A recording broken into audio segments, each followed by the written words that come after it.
Hey guys, tonight we're not setting sail for the roughest waters history has to offer.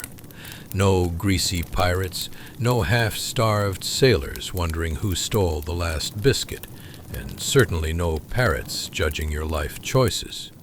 Instead, we're stepping into something far more claustrophobic, grimy, and honestly, much easier to die in. The industrial slums of the 19th and early 20th century.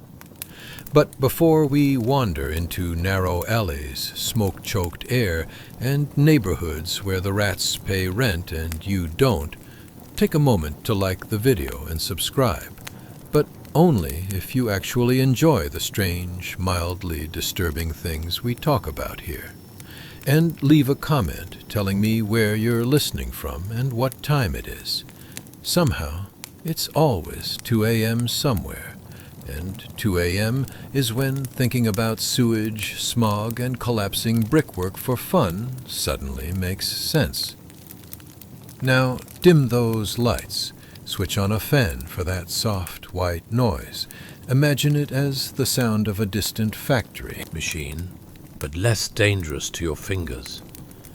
Get comfortable, tuck your feet in, and maybe check under the blanket just once. Not because I expect rats, but because they would expect you. Let's pause. Have you ever wondered what life was really like in those industrial-era neighborhoods?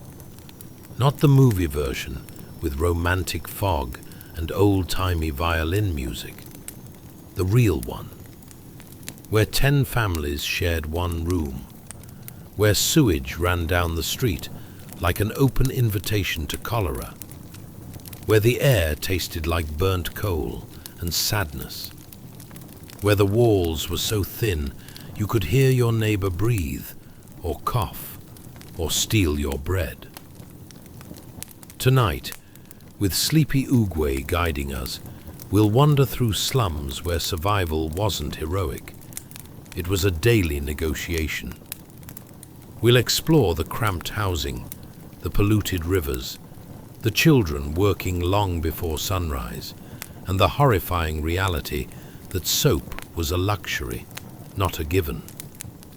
We'll meet people who laughed anyway, who loved anyway, who lived anyway, even when the odds told them they shouldn't.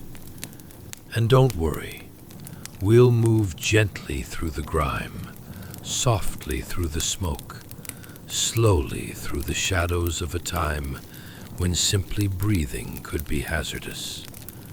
So settle in. Let your breathing slow.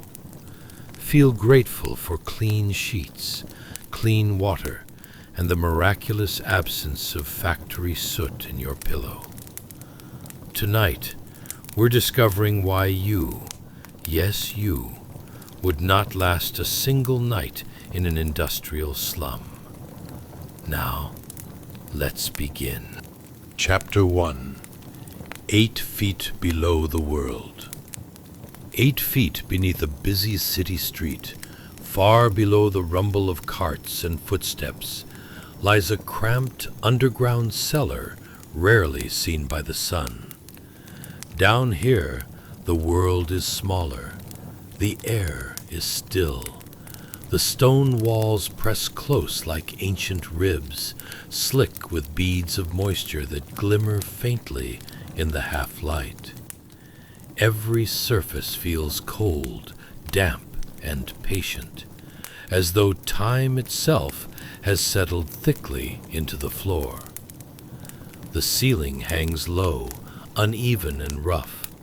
If you stood up too quickly, the rock would meet your scalp before reason could catch up.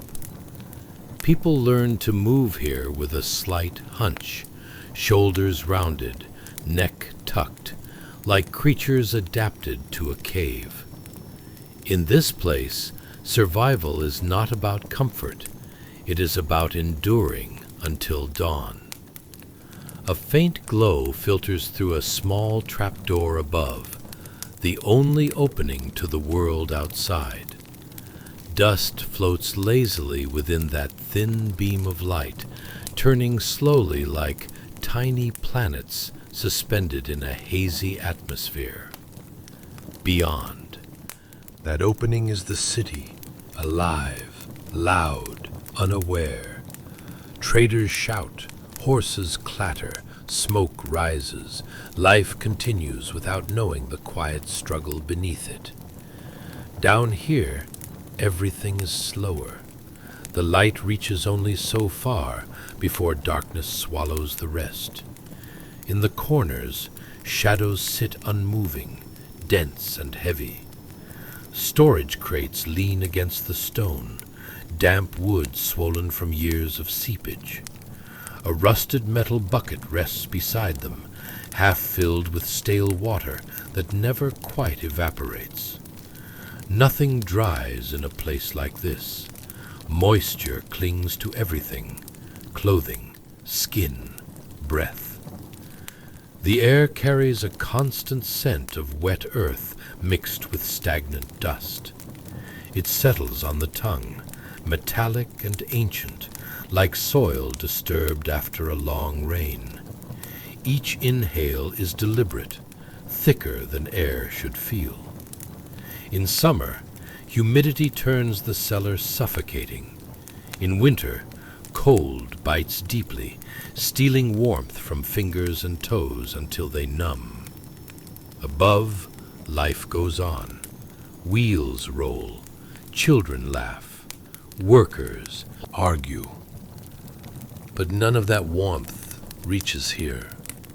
Sound arrives muffled, distant, as though traveling through layers of cotton. When someone walks past overhead, dust trembles from the ceiling in a soft rain, a reminder that the world is close, yet unreachable. The cellar is not abandoned. It is used, though rarely by choice. People come here to store what must be hidden, to sleep when there is nowhere else, or to wait out storms of the world above. A single cot sits along one wall, its thin mattress lumpy and damp. The blanket atop it smells of mildew, heavy with nights long endured. Candles burn slowly in a corner, but flame struggles here. Wick sputters, smoke clings to rock. The flame bends under the weight of moisture, as though the cellar itself resists light. Yet the small glow gives just enough vision to see. Cracked stone, dripping water, footprints frozen in mud. Time feels different underground. Hours stretch, moments lengthen, night and day blur. Without the sun, the body loses track. You listen to the rhythm above to guess the hour. Morning carts, midday chatter, evening tavern noise. When all falls silent, you know night has come. But nights down here are long. The damp settles into bone. Wind cannot reach you, but cold seeps upward from the floor in slow waves. Sleep arrives fitfully. Shadows stretch like figures in the corner of the eye. Silence becomes a companion, sometimes gentle, sometimes oppressive. You notice things you would never notice above ground. The slow drip of water, the distant vibration of the city, your own breathing echoing off the walls. The mind begins to wander. The cellar feels like a belly of stone, holding you, keeping you, testing you. And as hours pass, you understand why most would not survive a night in a place like this. Not because it is deadly, but because it is relentless. It wears down comfort. It consumes warmth. It asks patience most do not have. 8 feet below the world, You learn that survival is not always dramatic. Sometimes it is simply enduring the slow press of darkness, the scent of wet earth, the heaviness of air, waiting for a trapdoor to open, for light to widen, for morning to arrive. Up above, life continues. Down here, life slows to a hum. And until dawn returns, the cellar holds its breath with you, quiet, damp, and unyielding. Chapter 2. A whiff of exhaustion in the industrial slum. Hey guys, welcome back to your cozy nook of mildly interesting history. Tonight, we're diving into something murkier than that last bit of soup you buried in the back of your fridge. Life in an industrial slum. Picture this. You've just woken up in the 19th century, the air thick enough to chew and more odors wafting around than you'd find at a communal gym locker room. Yes, it's Back to the Future, but not the future of flying cars and hoverboards. No, it's a future where you might just survive by covering your mouth with a piece of cloth that was once a shirt. Before we let history swallow us whole like a dinner plate at an all-you-can-eat buffet, don't forget to like, subscribe, and comment, but only if you genuinely enjoy this modest window into the past. So, dim those lights, position a fan just right for that optimal I pretend I'm not sweating vibe, and settle in to explore what it was like living in an industrial slum. Let's think about it. What kind of morning routine did people have? Was it more of a cringe-worthy jumble of, "Oops, I spilled coal dust in my tea"? Or, "Where did this rat come from?" How did they keep warm without Instagram meditation videos to guide them? Was there a competition for the worst cough? We'll get to all those questions soon enough because, congratulations, you've just woken up in the mid-1800s and it's about to get very interesting. Now, let's talk about the magical journey that is breakfast. What do you think the average industrial worker ate to kick off a day filled with arduous labor? Imagine a feast consisting of leftover cabbage, probably from 3 weeks ago, boiled and sitting suspiciously in a pot that might or might not have been washed once last month. The smell alone could knock a buzzard from a gut wagon.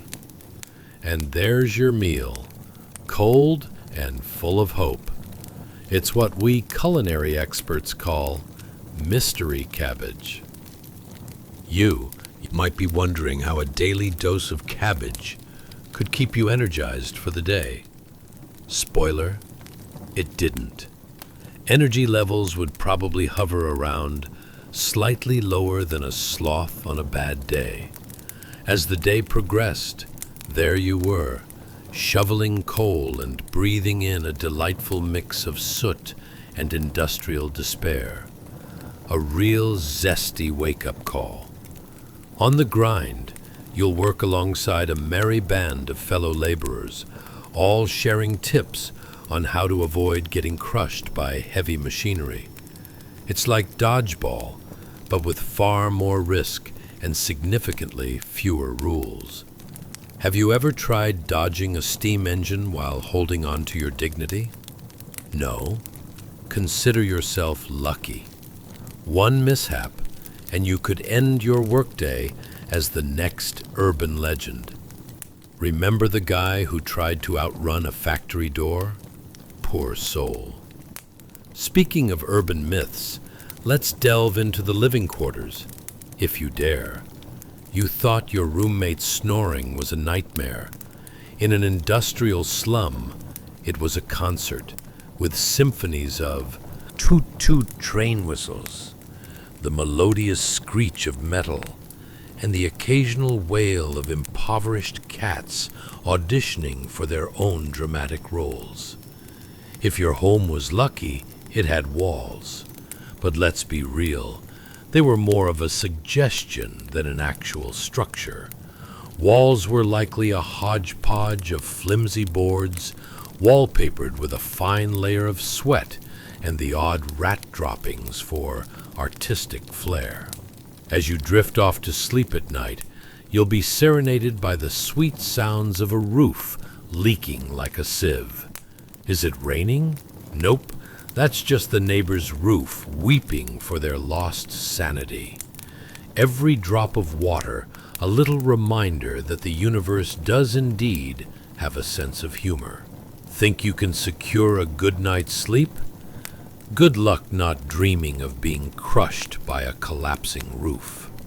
In the midst of all this chaos, everyday luxuries like clean clothes became an abstract concept best left for wealthier classes.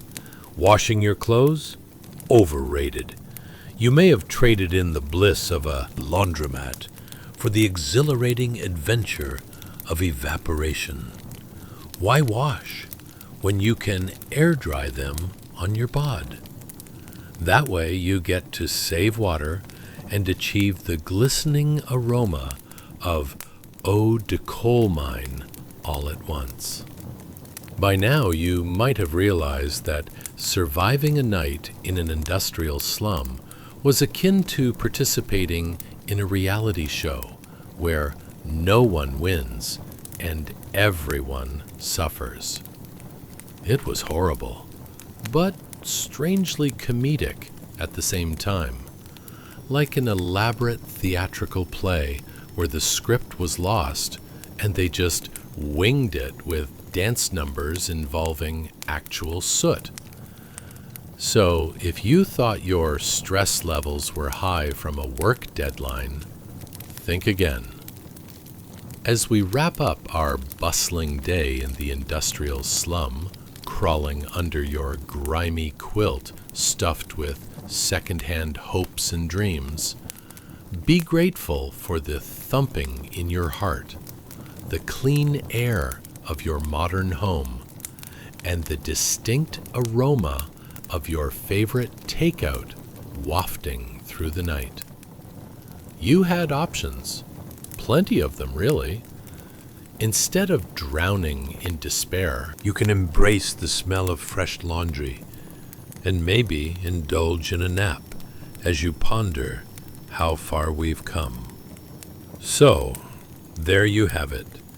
The extraordinary, slightly absurd, and vividly historical tale of survival amidst the soot. And you thought you woke up in a nightmare. Chapter 3. The Girl with a Cough and the Trials of Domesticity. Hey guys, welcome back to your snug oasis of mildly interesting history. Tonight, we venture into a world that makes your last family road trip seem like a 5-star vacation. Picture this: a dimly lit room with the faint, lingering scent of yesterday's disappointment and today's cabbage soup. Yes, that's right. We're diving into the life of a young girl in an industrial slum circa 1830, where the air is thick enough to slice, but not quite enough to suffocate. Yet. Now, before we plunge into this marvelous mess, don't forget to like, subscribe, and comment, but only if your heart truly desires more mildly peculiar tales from the past. So, dim those lights, adjust your blanket fortress, and let's get comfortable amidst the soot and gloom. Ever wondered what it's like to wake up with dampened spirits and the persistent cough of a young chimney sweep? Or how you'd cope with a morning routine that, might involve dodging an assortment of vermin while searching for a limp piece of bread. Maybe you've pondered how a girl's dreams of sugar plums are abruptly replaced by visions of an overripe potato. Rest assured, we'll unravel those questions as we peel back the layers of time. Congratulations, you've just woken up in an industrial slum in 1830. And when I say woken up, I mean you've opened your eyes to a life filled with the cozy charm of dirt, despair, and an occasional rat scurrying by just to liven things up a bit. Let's talk about our friend, the young girl in the faded cotton dress.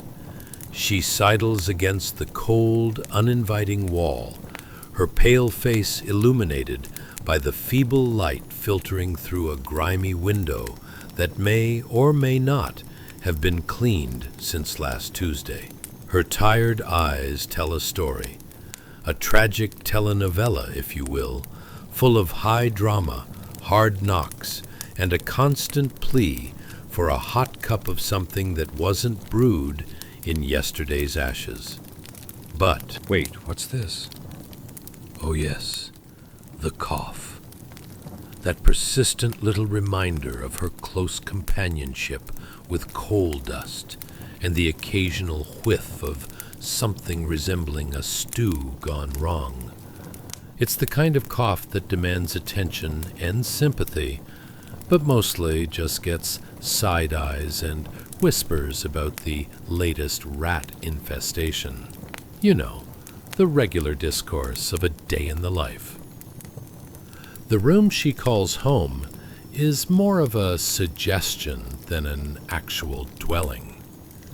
Picture walls that negotiate their shapes every time a strong wind blows, and a floor that surely has plot holes deeper than the stories you tell at the dinner table. And then I woke up and it was raining inside. At least the walls keep the stray cats company, who take their role as feral housemates a little too seriously, offering unsolicited midnight serenades. Let's not forget her greatest treasure, the blanket.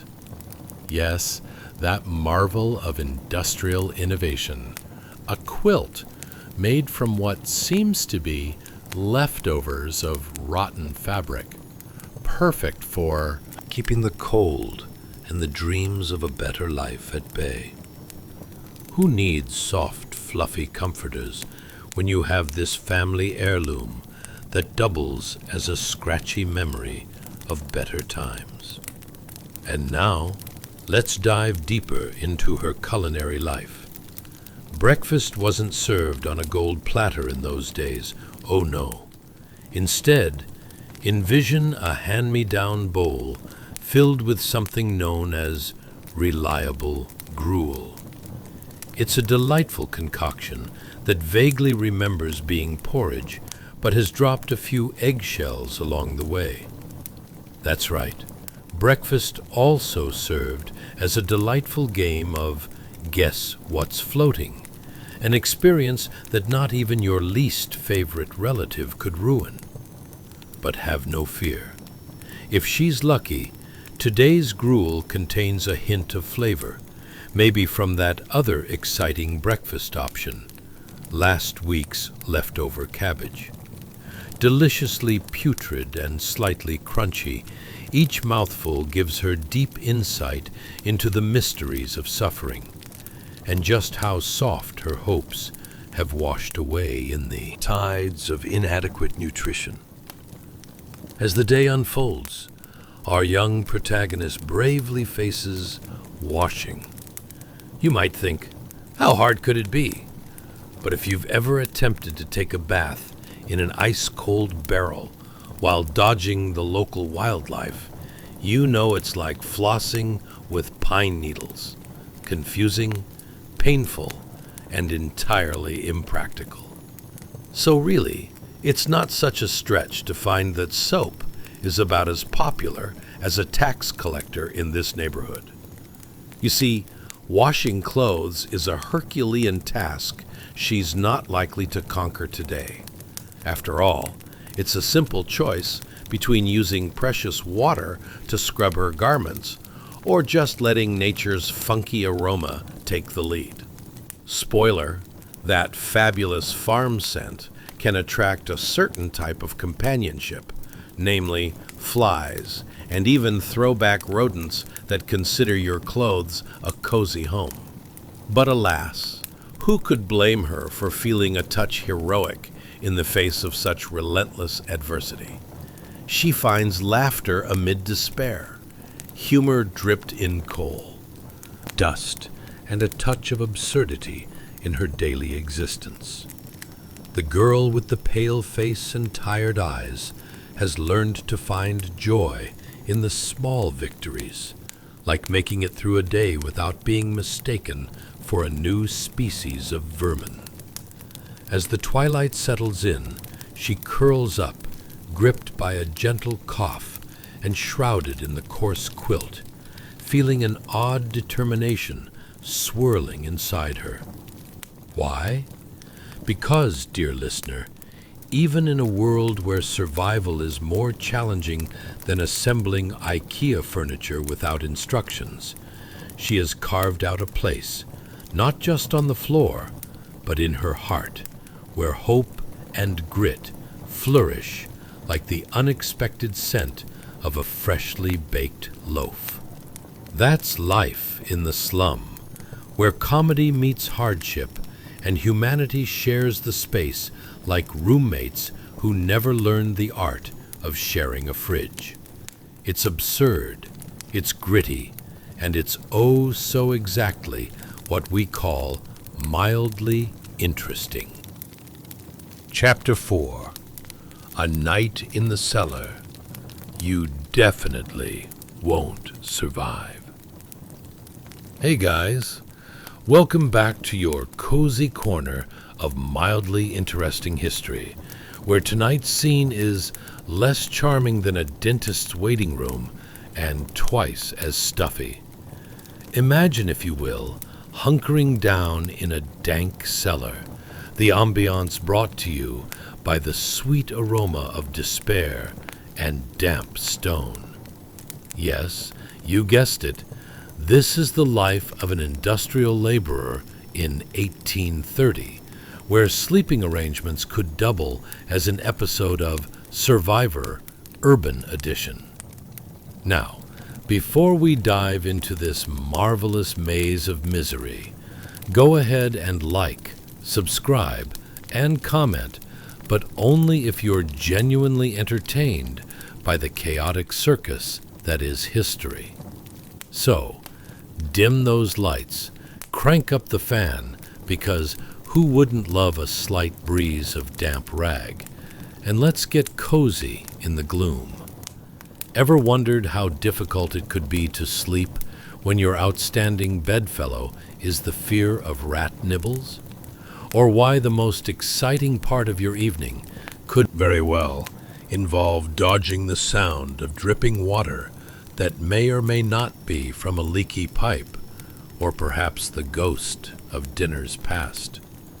What if your dreams are interrupted by the persistent inhalation of something resembling coal dust? Grab a pillow and prepare to be whisked away.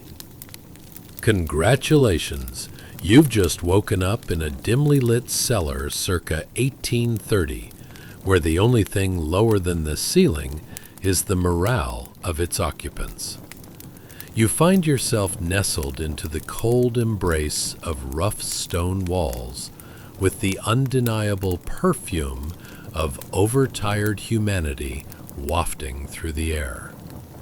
Oh yes, your companions are a cheerful bunch of moths, dancing over last week's cabbage remains and the gurgled symphony of someone's heavy breathing, echoing rhythmically in this cave of wonders.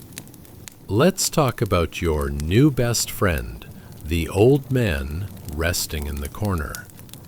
He's got a beard so gray and tangled that birds might mistake it for a suitable nesting site. His face, weather-beaten and wrinkled, tells you tales of a life spent laboring away, perhaps in mines where sunlight faintly remembers its existence. You'll notice his heavy wool coat, stained obviously, because who wouldn't want fashion advice from a bygone era when laundry days didn't exist? His hands, rugged like craggy cliffs, are testimony to countless hours of toil, rough enough to challenge even the toughest sandpaper. Now, as you listen to his weighty snores that could very well be the soundtrack for a horror movie, you might consider what other sounds could signal your predicament. Is that the chitter of rats, or just your imagination adding dramatic flair to the ambience? Either way, it's hard to tell when you're so cozy against this wall that you wonder if it might embrace you back.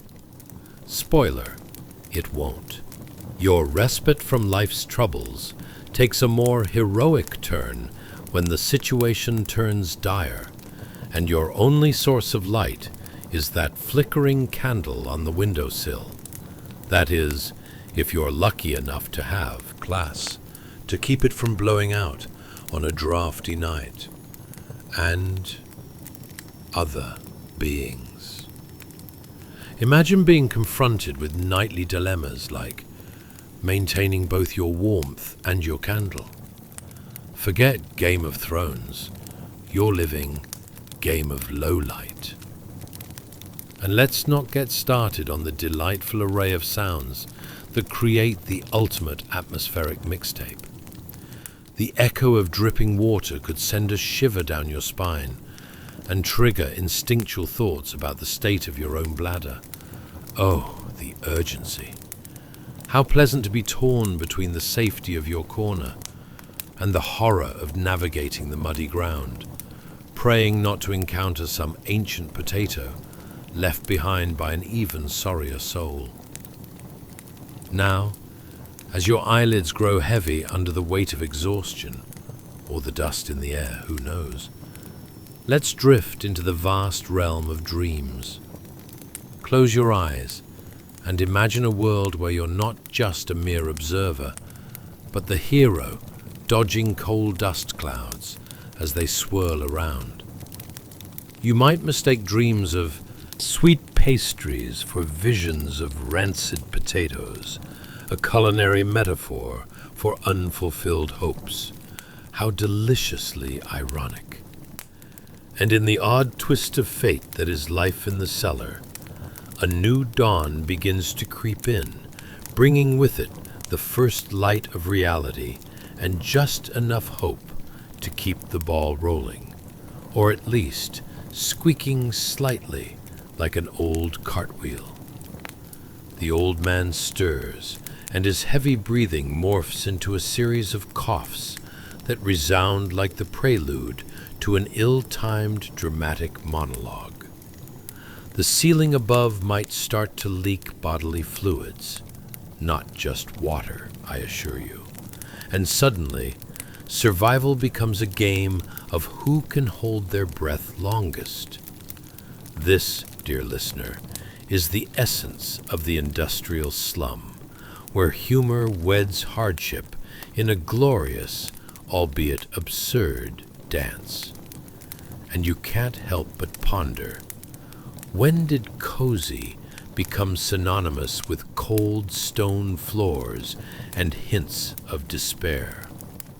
The beauty of it is that, amid all the gloom, you might just find humanity, huddled together, cozy enough in discomfort, to share a laugh, or perhaps to swap tales of their grim misadventures.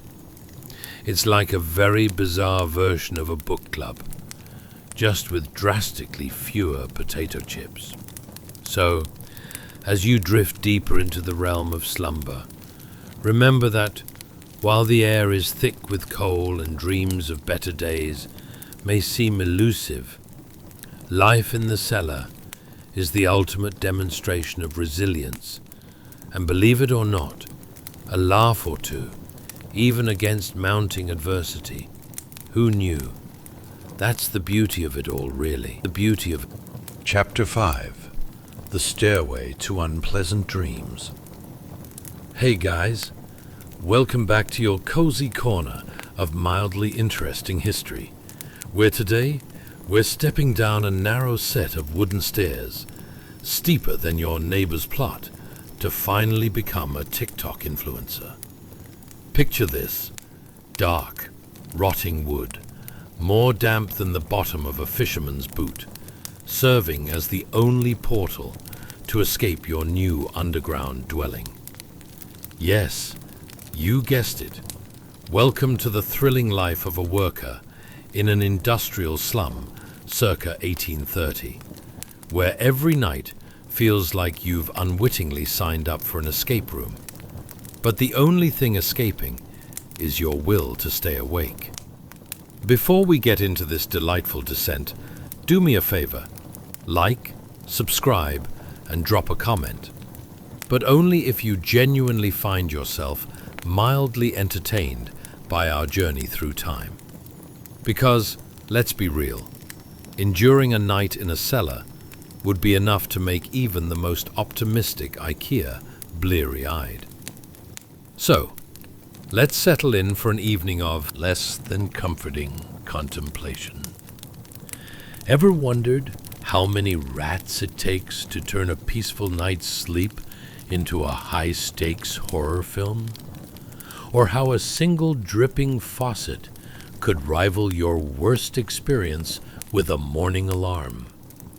With all this gloom, how do you even manage to sleep while hyperventilating in fear of the ghost of dinners past? Congratulations, you've just woken up in this damp decrepitude, where the stone walls have had enough of your emotional baggage and are plotting their own escape. The air is thick with the scent of coal dust, mingling with the hints of yesterday's cabbage, much like your dating life if your date was a stale burrito. Touch the worn wooden stairs beneath your feet. The splinters send delightful reminders of your questionable life choices rushing into your toes.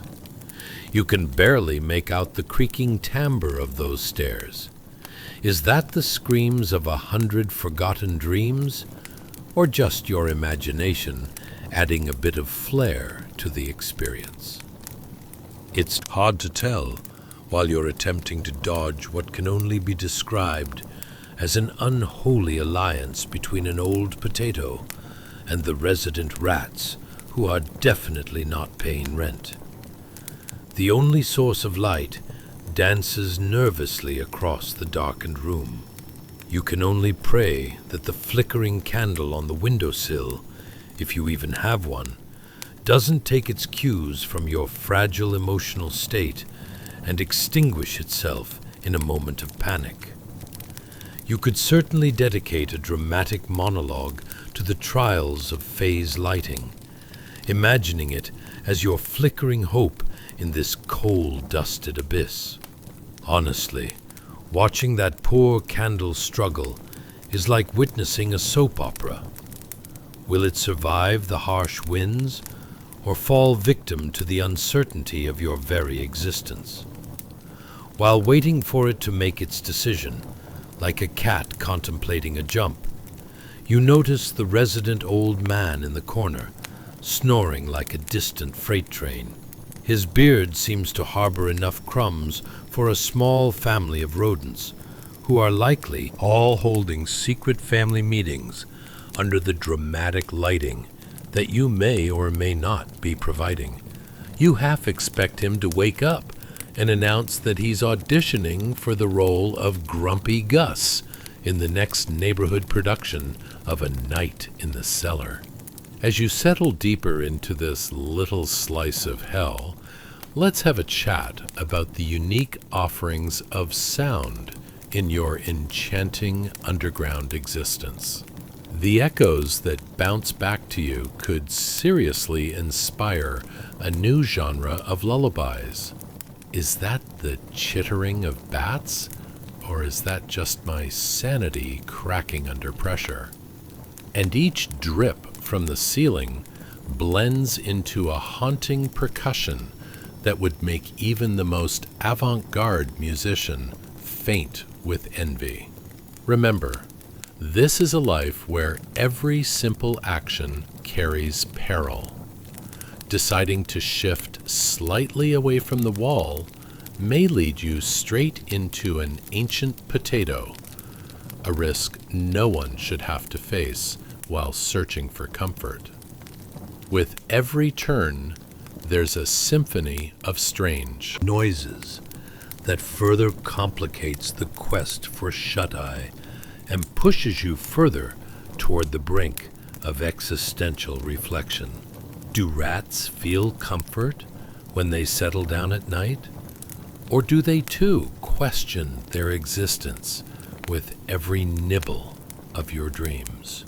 Amidst all this chaos, the inevitable morning light begins to creep into your underground lair, bringing with it the realization that not only did you survive the night, you also somehow managed to do so while sharing a space with a man who sounds like he's auditioning for a death metal band. Ah, the irony. You came down here to rest your weary bones, only to discover that sleep is a fickle companion, much like your last text reply from the person you swiped right on. So, as you emerge from this nightmarish abode of damp despair, embrace the absurdity of it all. In the realm of industrial slums, life is a peculiar mix of comedy and catastrophe, where humility meets hustle.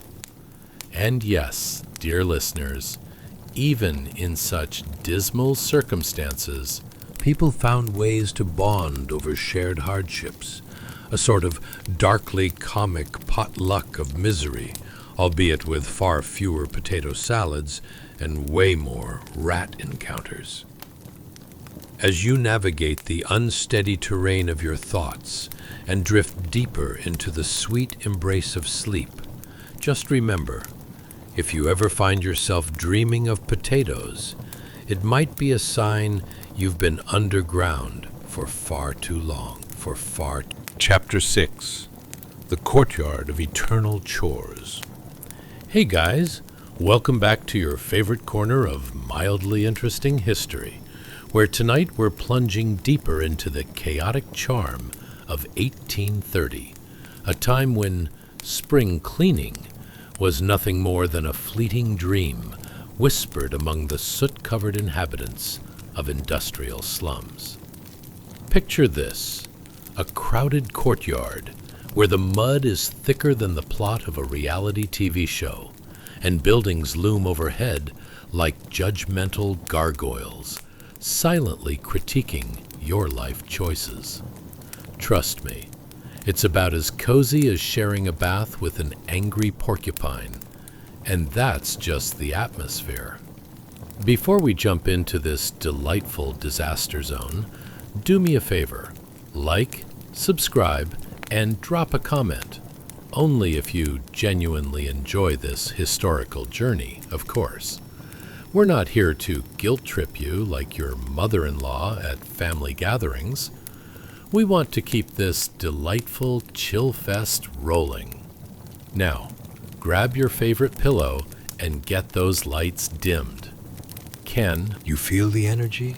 It's that unique blend of dread and anticipation that can only be summoned in a place where laundry lines double as abstract art installations for some very confused pigeons. That's right. Have you ever wondered how much laundry one would need to hang out to rival a suburban HOA's level of aggressive yard policing? Or how many rats fit into a single room before you start having existential conversations with them? Is it a family meeting or a special rat committee? Spoiler alert, it's always the same.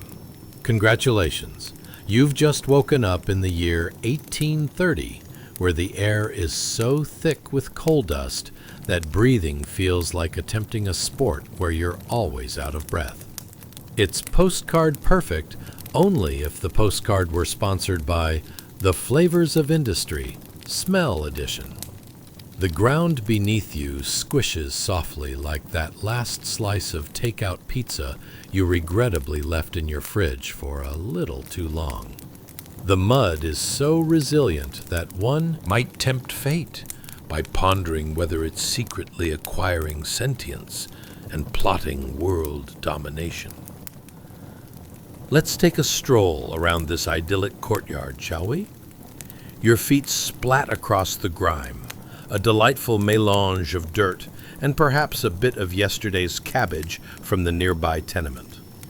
The buildings here stand as beacons of industry, rising up with their blackened brick facades like slightly grumpy gargoyles who've seen some things. Who needs hygiene when these monuments of soot and sweat are artfully displaying the effects of centuries of neglect? Forget about "that's so 2020." This is the era where everyone was embracing the motto, "Dirt is the new soap." As you meander, your eyes are drawn upward to the ropes strung between upper floors like the world's grimmest circus. Laundry sways gently, stained gray and adorned with the light dusting of years' worth of grime. You could probably knit a new sweater from what's hanging there, if, of course, you didn't mind it smelling like the Industrial Revolution's very own cologne. Eau de foul air, anyone? Who needs fashion when you can have a wholesome and absolutely ghastly wardrobe? The sounds in the courtyard are a delightful soundtrack of life working in unison or chaos. In one corner, a child is wailing as if auditioning for the lead role in Little Orphan Annie, The Grimy Years. Nearby, a group of adults are engaged in casual conversation, punctuated by the occasional yell that sounds suspiciously like someone negotiating the price of a rotten potato. Nothing says community like haggling over seemingly worthless vegetables while thick clouds of soot cascade around you like confetti at a particularly dismal party. Who knew peasants could also be part-time comedians? And let's not forget the smells wafting through the air, a concoction of coal smoke, stale cabbage, and maybe a hint of something you'd rather not identify. It's enough to make anyone rethink that late-night street food taco from last week. Ever casually wondered if your neighbor's cooking secrets could double as a medieval hazmat suit? Well, it might just be worth considering next time you walk into what passes for a kitchen here. To the right, a market stall juts forth, managed by a woman who looks as though she's just survived a battle with the last potato crop of the season. She's likely in high demand, as the crowd gathers around her tables like moths to a flickering flame. As you watch, you can't help but feel a mix of admiration and sheer horror, like witnessing a game show where the contestant has to eat as many mushy vegetables as possible without vomiting. Tasty, right? As the sun sets and daylight fades, the communal experience of slum living comes full circle. Families gather to share tales of woe and laughter over whatever pottage managed to make it through the day. Their camaraderie feels strangely comforting, forged amidst adversity, like a particularly messy family reunion in a dystopian sitcom. You realize survival isn't just about making it through. It's about finding humor in the absurdity surrounding you, much like you might when navigating the twists and turns of your own contemporary life. So as you navigate this vibrant chaos, clinging to your sanity like that last piece of toast at brunch, remember, you're not just surviving a night in an industrial slum. You're participating in a quaint historical folly that rivals everything your modern sensibilities could concoct. And hey, if you ever begin to dream of warm, fluffy beds and scented candles, just remind yourself that at least in this time, the concept of hygge wasn't even on the radar, if only to stave off the existential dread of realizing you signed up for the world's longest sleepover. As you drift deeper into this mildly interesting history lesson, let the absurdity cradle you like a gently muttering grandfather, forever sharing. Stories from the time when people were gruesomely inventive, and not always in the most delightful of ways. Chapter 7. A Rusty Well of Regrets. Hey guys, welcome back to this cozy, history-infused dreamscape, where tonight we find ourselves huddled around something colder than a winter bath in a Victorian manor, an iron water pump smack dab in the center of a murky courtyard. Think of this pump as the only source of H2O for dozens of families, kind of like a water cooler in an office, except instead of idle chit-chat about last weekend's Netflix binge, you're hearing heartfelt tales of debauchery over a bucket of sewage. Before we plunge into the puddle of hilarity ahead, go ahead and like, subscribe, and comment, but only if you're genuinely getting a chuckle out of this historical jaunt. We're not aiming for any guilt trips here. It's not Thanksgiving dinner with your family, after all. Now, settle in. Dim those lights. Perhaps turn on a fan for a gentle breeze, because who doesn't love a bit of atmospheric draft? And get comfortable. Picture this. You're standing in line, gripping a wooden bucket, silently praying it's not infested with the remnants of last week's pea soup. Have you ever wondered how many different ways you could jostle a bucket without spilling your precious liquid? Or perhaps how a little drop of water on your head feels like a luxury compared to the chaos around you? Well, hold tight. Tonight, we're venturing into the vibrant, albeit questionable, life surrounding the dawn of industrial slums in 1830. Congratulations! You've just woken up in 1830, where the air is as thick as your favorite smoothie, but heavily minus its nutrient benefits. The revolutionary spirit is alive and well, and so is the unrelenting stench of coal smoke and who knows what wafting through the air like a bad cologne that just won't wash off. You take a step forward and your foot squelches into the mud. Yes, the beautiful, squishy mud that's about 90% mystery matter and 10% last week's cabbage. It's a culinary cocktail begging for recognition on a new experimental Instagram food page called Peasant Delicacies. Who needs a chef?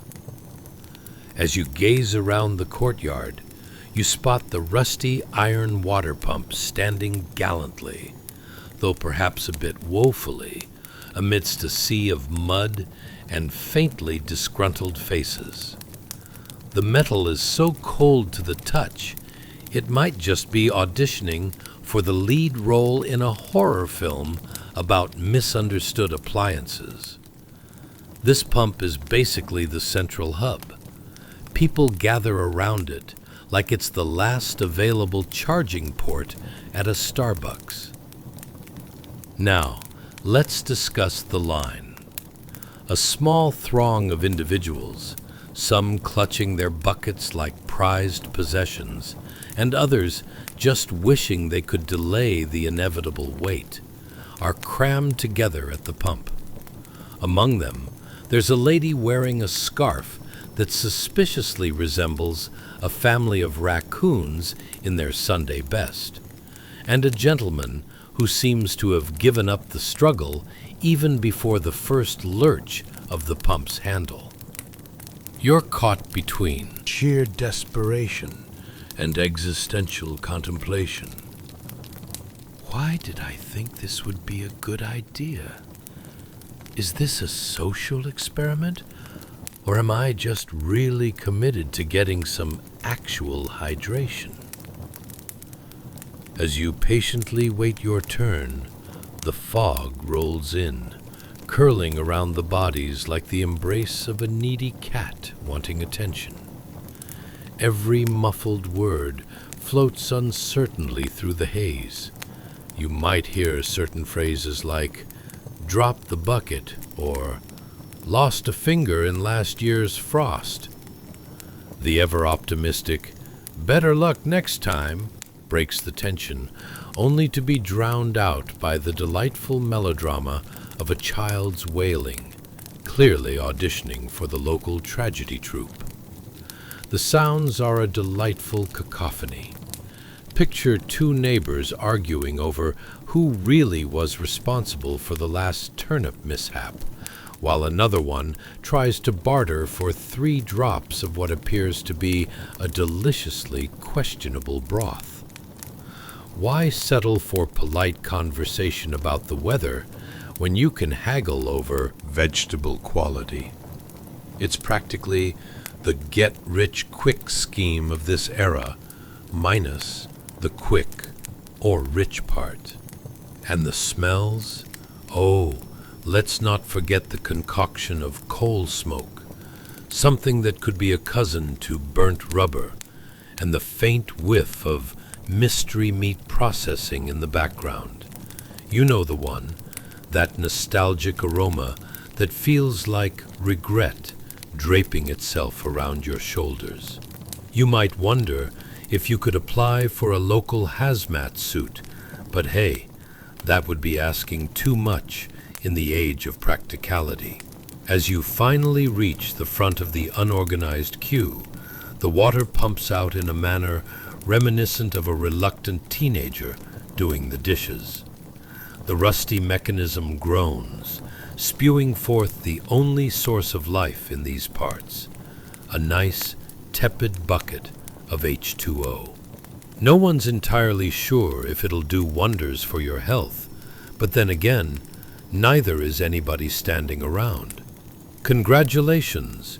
You've just succeeded in obtaining your daily ration of water, just in time to enjoy a refreshing cup of "Is this safe to drink?" With the sun setting and shadows creeping, the community surrounding the pump doesn't just dissolve into silence. Oh no. Families gather in corners to swap stories, laughter, and the occasional "remember when?" over a dinner of whatever can be salvaged at the local market stall. You realize that maybe the dirt, the discomfort, and the mad dash for water isn't all bad. It's oddly comforting, like gathering around a campfire and sharing horror stories, except everyone's just winging it by igniting memories of cabbage instead of marshmallows. So drift deeper into the mildly absurd reality of this era, where humor punctuates hardship and every sigh is matched with a chuckle. As the water pump grumbles and sputters, you can almost hear history chuckling softly, nudging you to take a sip of life, quite literally. And remember, if you ever dream of living in a pristine paradise, just remind yourself that at least it Isn't as sticky as this muddy courtyard. Chapter 8. A Pitiful Design.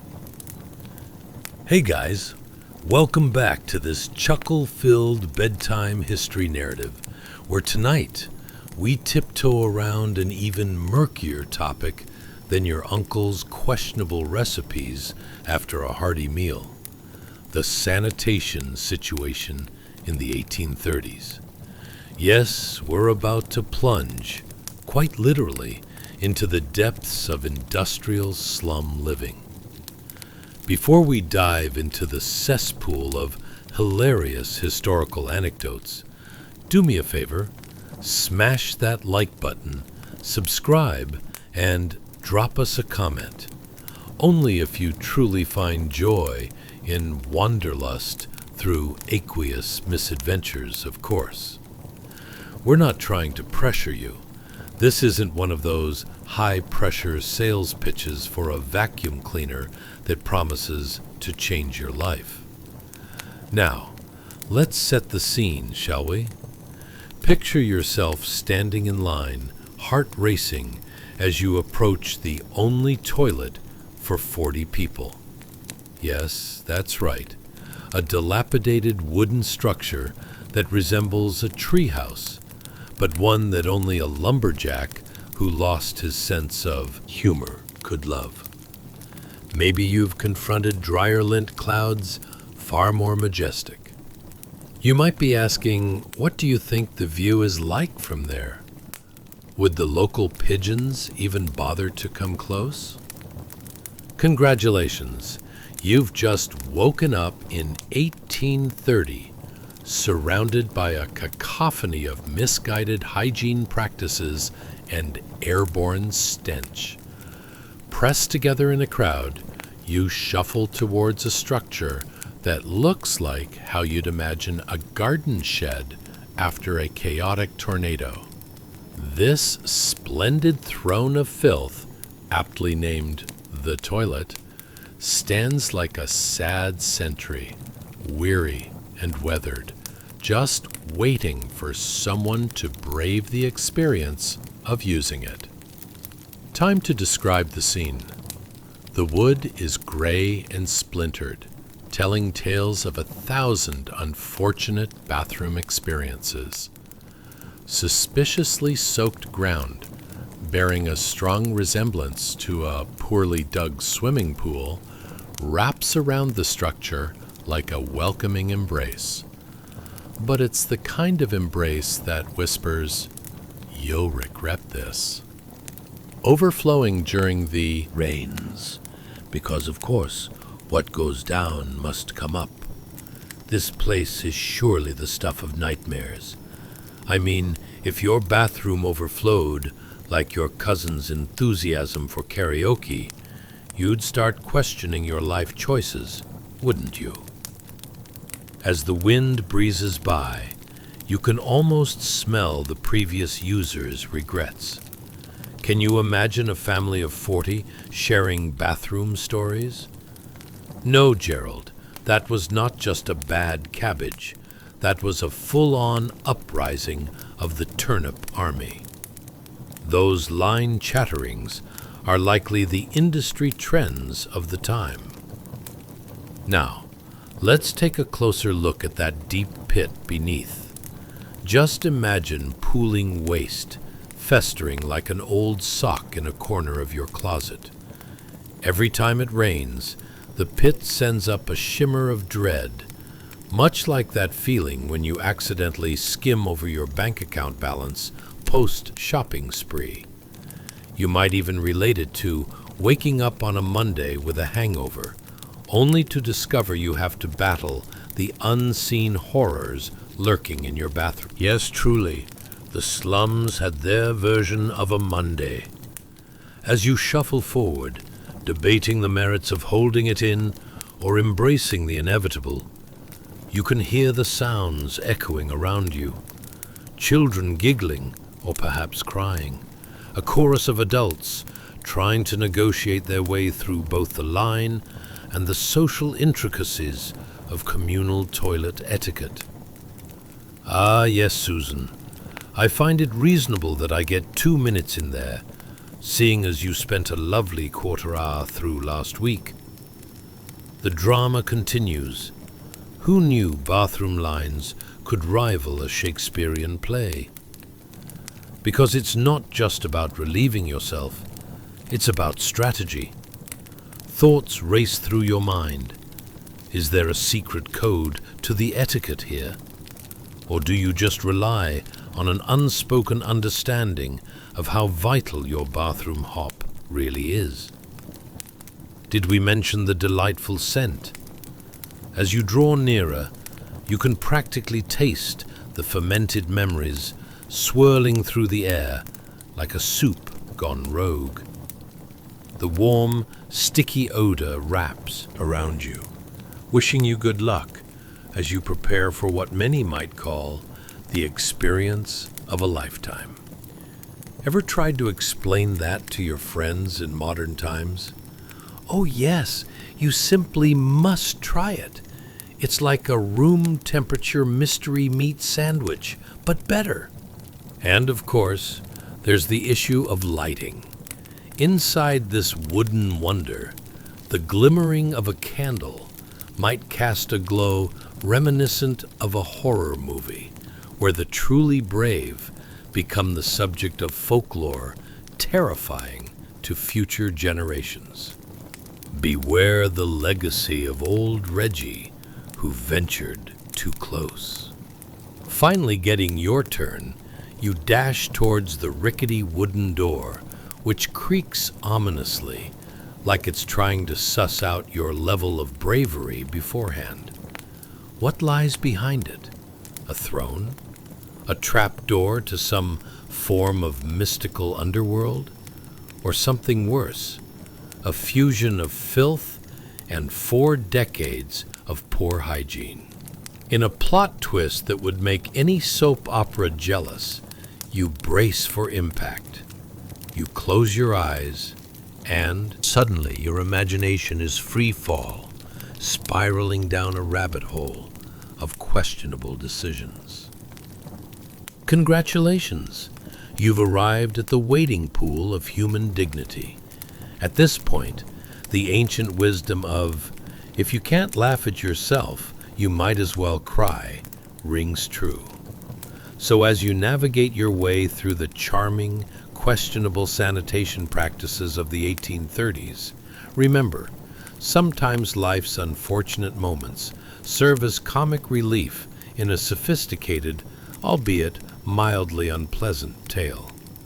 Grab your bucket and don't forget to cover your nose, because navigating through this adventure cleverly reminds us that, yes, it could always be worse. You could be waiting your turn right now. By the time you stumble out, hopefully unscathed, you could say you've had an experience that might just make you appreciate the simplicity of modern plumbing leagues more than any 18th century pamphlet ever could. And really, you can't make this up. Chapter 9. Silhouettes of Smoke and Soot. Hey guys, welcome back to another whimsical jaunt through the quagmire of history, huddled under countless layers of grime, fog, and balderdash. Tonight, we dive into an air quality situation worse than your cousin's gym socks after an all-day tutorial on how to improperly use the treadmill. We're diving headfirst into the Industrial Revolution of 1830, where the air is so thick you'd need a swimming pool noodle to breathe. Before we plunge into the murky waters of coal fumes and brick chimneys, do me a solid, smash that like button, subscribe, and drop us a comment, but only if your fingers aren't too greasy from your late-night snack. We're not demanding you do anything. We just like to think of it as proactive encouragement. Now, take a moment to get comfy. Dim those lights, fluff up your pillows, and slip into your coziest pajamas. Let your imagination flit away like a particularly rebellious butterfly, spiraling into the depths of a Victorian smog dream. What was life like for the good folks living in the thick of it back then? Did they ever stop and think that maybe, just maybe, coughing up a lung every morning was excessive? How did they engage in daily chit-chat when everything they said came out as a choking cloud of gray? You'd think more than just pigeons would drop from the sky under that blanket of soot, right? Spoiler, they didn't. Utterly shocking. Congratulations. You've just woken up in 1830, right in the heart of an industrial slum, where the skyline is dominated by towering brick chimneys, those majestic monoliths of smoke and despair. Standing beneath one of these chimneys, you'd wonder if the local birds had become advanced escape artists, refusing to linger in a sky so thick with coal smoke it made even the sun appear timid and weak, like a child hiding behind its mother's skirts. The visual spectacle is quite striking, really. The infrastructure looms with an aura of industrial elegance, a grim fashion statement, if you will. These towers puff out thick clouds of coal smoke, black as your last cup of badly brewed coffee, with an aroma reminiscent of despair and last night's regrettable takeout. Who knew that such charm could be found in the fine art of air pollution? Imagine, if you will, the delightful sensation of smog wafting into your lungs like a particularly uninvited guest at an awkward dinner party. Just how much fun could you have engaging in meaningful conversations with your neighbors through the thick veil of smog? Good morning, Fred. Is that an existential crisis I smell, or just last week's fish stew? It's time to take a waltz down the street, if you can manage it through the semi-permanent haze. As you navigate cobblestone paths, your feet squish against slick, muddied remnants of, well, let's just say that slums had a unique approach to waste disposal that'd make modern sanitation engineers weep with grief. Your toes rejoice in that lukewarm puddle that your neighbor insists is just a bit of rainwater. But let's not get ahead of ourselves. Imagine walking to the local market, eyes watering from a heady mix of soot and fear as children scamper by, barely avoiding the raucous cart of a potato vendor whose wares are as questionable as the origins of his hours-old products. Are those potatoes, or are they going to come alive in the middle of the night, you ponder, just as a bug scuttles past? Don't look now, but there might be a small chance your next meal had more legs than you'd bargained for. As you peruse the market, if you can see through the haze, you catch snippets of conversation floating about. An old lady is droning on about her ailments, half-heartedly attributing them to the coal dust that's wedged in her respiratory system like an uninvited house guest. Oh, it's just a bit of coal cough. Nothing a good laugh and a pint of murky ale can't fix, she quips merrily. Your modern-day gym buddies would scoff, "That's not how breathing works." The buzz of machinery resonates around you, creating an oddly symphonic backdrop of the grinding gears and the desperate wheezing of iron plates. Can you imagine working in this atmosphere? You might as well be attempting to knit with your eyes closed while riding a roller coaster. Would your workplace grievances include inhaling dust equivalent to a whole week's worth of unwashed socks? Or would you be eager for that daily dose of officer-approved, lung, irreparable damage. Evenings bring a peculiar charm, with families clustering around flickering candles that sway like tipsy party guests, illuminating faces covered in soot and a palpable sense of shared misery. Well, don't mind my facial filth. It's practically a brand at this point. Ah, yes, bonding through suffering. It's as if you're at a support group for the ridiculously industrious. A distant bell tolls, signaling the end of another working day. You'd think it would bring relief. Instead, the air thickens with anticipation and the chatter of people navigating their way through clouds of filth. Dinner? Good luck trying to cook when your kitchen is more akin to a chemistry lab experiment gone wrong. So, as you wrap yourself in layers of smog and neglect, do remember this charming little nugget. In the quest for progress, some civilizations traded breathing easily for the ability to boast about coal production. Life in the slums teaches you that comfort is purely relative, much like your neighbor's opinion on how old that potato really is. And there you have it, the realities of 1830s industrial living, where every breath is a reminder that you could be doing worse, like eating that potato stirred into the murky depths of town gossip. Enjoy your evening as the soot settles, reminding you that somewhere, someone is out there polishing their brass doorknobs and longing for clean air. And as the day wraps itself in gray, it's all a bit less bleak than it could be, if only by virtue of laughter and a decent sense of humor. Chapter 10. The Glamour of Gin and Grime. Hey guys, welcome back to another episode of History is Funnier Than Your Ex's Text Messages. Tonight, we're taking a stroll through a particularly peculiar street scene, filled with contrasts that are more pronounced than your Aunt Mildred's ambition to cover every inch of her walls with those life-size cat portraits.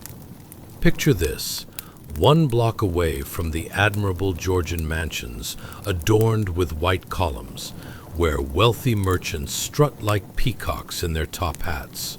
You are staring in disbelief at the crumbling slums, where beggars appear more like forgotten props in a tragic play that no one's directing. But before you start picturing yourself as an 1830s rent collector with the worst luck ever, take a moment to scroll down and smash that like button, subscribe, or leave a comment. If you actually enjoy this, of course. We're not here to twist your arm. We're just nudging you towards historical hilarity. Now get as cozy as a grandma's quilt. Fluff those pillows, grab a warm drink, and dim the lights.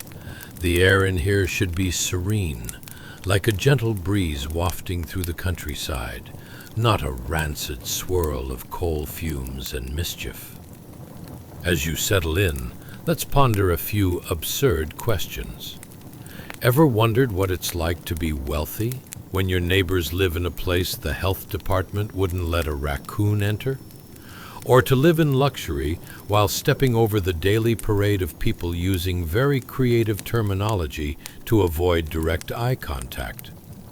How does a merchant balance social graces while knowing they just walked through a puddle that could double as a science experiment? Congratulations! You've just woken up in 1830, and the contrast of society hits you like an overripe tomato. The posh and the pathetic, juxtaposed, playing out in a comedy of errors just a stone's throw away from decadent comfort. The streets are alive with rich merchants flaunting their finely woven coats that are somehow, mysteriously, free of the lingering stench of despair, or at least they pretend it is. As you meander down the cobbled paths, you're greeted by the sight of those grand Georgian mansions, proudly displaying their white columns as if saying, "Look at us, we've done okay." They stand tall, puffed up like a cat just discovering a laser pointer, while the slums nearby look as if they genuinely threw in the towel some time ago. In the realm of architectural competition, the mansions are comfortably winning, those joyous columns dancing atop layers of faded glamour. But wait, look down, and you'll spot the contrasts shimmering on the ground. The rich marble of well-polished sidewalks competing with the muddied remnants of slum life. There's a broken shoe or two, perhaps mismatched socks, sitting shyly, as if trying desperately to blend into the well-heeled crowd. The mere thought of being squashed together with a collection of cobbled mess is mind-boggling. It's like trying to find comfort wearing a footed onesie while simultaneously attending the Met Gala. They say opposites attract, but my goodness, this is a pairing no one was waiting for. As people dart by, you can't help but notice a merchant's silk top hat bobbing above the grime like a particularly fancy buoy in a sea of filth. The wealthy scroll by with an air of dignity, sipping the finest gin as if the sun could be captured in a glass. Have you tried the latest vintage distilled from the tears of slaves? Divine, one might say, oblivious to the staring eyes of children wrapped in rags who look like they might actually steal your soul if given half a chance. Speaking of children, as they bustle past you, keep your eyes peeled. One impish little scamp, with a face dirty enough to raise an eyebrow, might just figure out a way to avoid work by charming you into giving him your leftover bread. Penny for your thoughts? How about one piece of moldy bread for my survival? It's a toddler's hustle that would make a modern-day entrepreneur proud. Let's take a moment to appreciate the melodious hum of industry that fills the air. Imagine the sound of factories churning away, the rhythmic clanking echoing like the worst experimentation of a percussion class consisting of 1,000 pots and pans. No wonder those wealthy folks keep their windows shut. Who needs an industrial symphony punctuated by the desperate calls of street vendors selling questionable potatoes and even more questionable morals? As you stroll past the potato vendor with all the enthusiasm of a child watching a magician who just revealed the secrets behind his tricks, your modern sensibility cringes.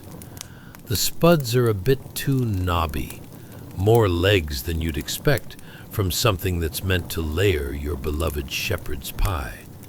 Wondering how on earth this man manages to get away with selling them like fine jewels. Come one, come all, guaranteed no taste surprises today, he cries with gusto. And then, in a heart-stopping, glittering moment, you realize those top hats aren't just for show. They serve a dual purpose. They keep you looking dignified, while simultaneously capturing the odd pigeon that still wanders too close. A quick nod in its direction might have you believing it is nothing but a feathered messenger of doom, wandering off to tell tales of the unfortunate hogwash that lives mere blocks away, denying any shame. As evening sets in, those grand mansions glow softly, illuminating the struggle around them. The flicker of candlelight fighting a losing battle against the encroaching darkness. In the dimmest corners, families huddle together, sharing whispers and stories of their day, like a nocturnal collective reminiscent of a victorious band of survivors, hoping to evade the shadows that loom outside. Even in their squalor, these families seem to find solace. They snicker about the absurdity of wealthy folks, matching their pocket watches to the color of their waistcoats.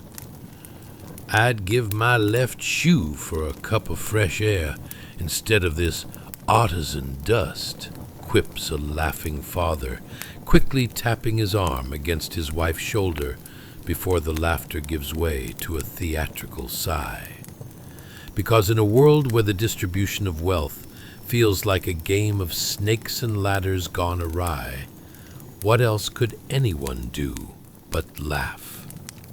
So, as you drift into the serenity of this uniquely grim sight, the rich flaunting their spoils while the poor shimmy in the shadows like the background dancers of a tragedy, keep in mind, in the grand history of humanity, the two extremes have always lived parallel lives like unwitting actors on the same stage.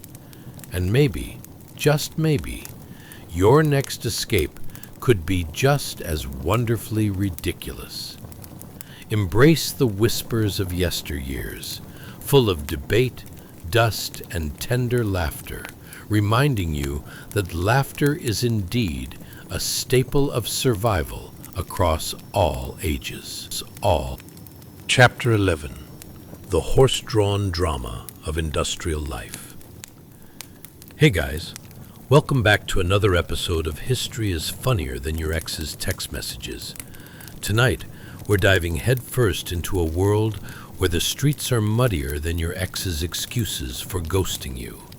So settle in, grab a plush pillow, preferably one that doesn't smell like yesterday's leftovers, and let's embark on a journey through the majestic chaos of 1830s London, where the air is thick with ambition, smoke, and, let's be honest, an array of odors that could melt your nose hairs faster than bad cologne at a middle school dance. Now picture this.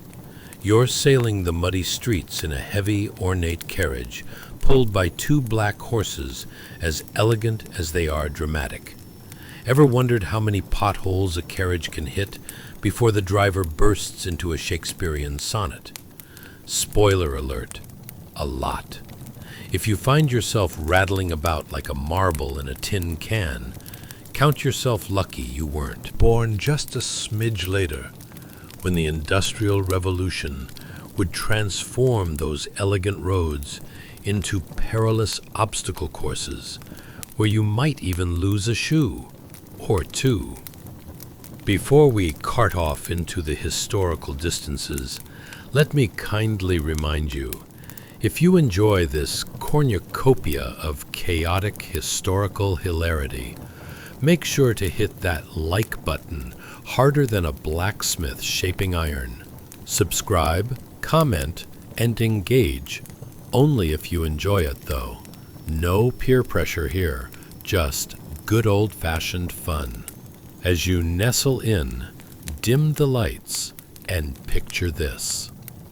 Have you ever wondered how someone lives in a home literally next door to a factory that releases enough smoke to audition for a villain's role in a Batman movie? Or what it must feel like to step out into the streets and have your first breath nearly knock you over like a friendly yet overzealous mule. And just imagine attempting breakfast in a house where breakfast is an adventurous gamification of, guess what's in the air today? Each whiff is a new potential for culinary disappointment. Congratulations, you've just woken up in 1830, right in the thick of the bustling, chaotic, and sometimes downright filthy epicenter of the Industrial Revolution, a time where progress and poverty shared a cab like an ill-matched couple on a date gone wrong. We're talking about a society that juxtaposes the opulent with the abhorrent in delightful yet disgusting new ways. Your carriage, that symbol of wealth, rolls over mud, more mud than you'd find in a pig pen during monsoon season. And look closely. You might see a discarded top hat bobbing about, stranded in a puddle, like a shipwreck explorer who bit off more than he could chew. As you peer out of the polished wooden windows, the lavish velvet of your dress brushing against the carriage's interior like the fabric of a movie star's gown, let's take stock of the scenery. The streets are alive, or perhaps more accurately, alive in a way that might cause you to contemplate your life decisions. There are merchants yelling the names of their wares with the fervor of sports commentators, only instead of apples and oranges, it's trinkets, questionable meats, and what could pass for fabric but might actually just be cleverly repurposed rags. Picture an array of pedestrians weaving through muck like a game of human Frogger, dodging puddles that look more like small lakes. Is it perhaps the start of the next Olympic sport? Puddle Hurdling, Episode 1. As you jostle in your seat, a thought strikes. How do all these people manage to wear such distinguished clothing amidst an obstacle course of mud and despair? Well, dear listener, they employ the age-old art of denial, enhanced with a hearty dose of fresh-pressed linen, guaranteed to be as resistant to stains as it is to everyday logic. Now, let's imagine stepping out of that glorious carriage into the cacophony of noises surrounding you. Clanking metal, the distant wail of machinery, and, of course, The cheery sound of street urchins shouting an impromptu chorus about how hunger is the best spice. You know, classic family values right there. Can you smell that delightful mix of coal smoke and the local tavern's stew bubbling away? Ah, yes. Nothing says breakfast like the essence of charred dreams mingling with dodgy decisions.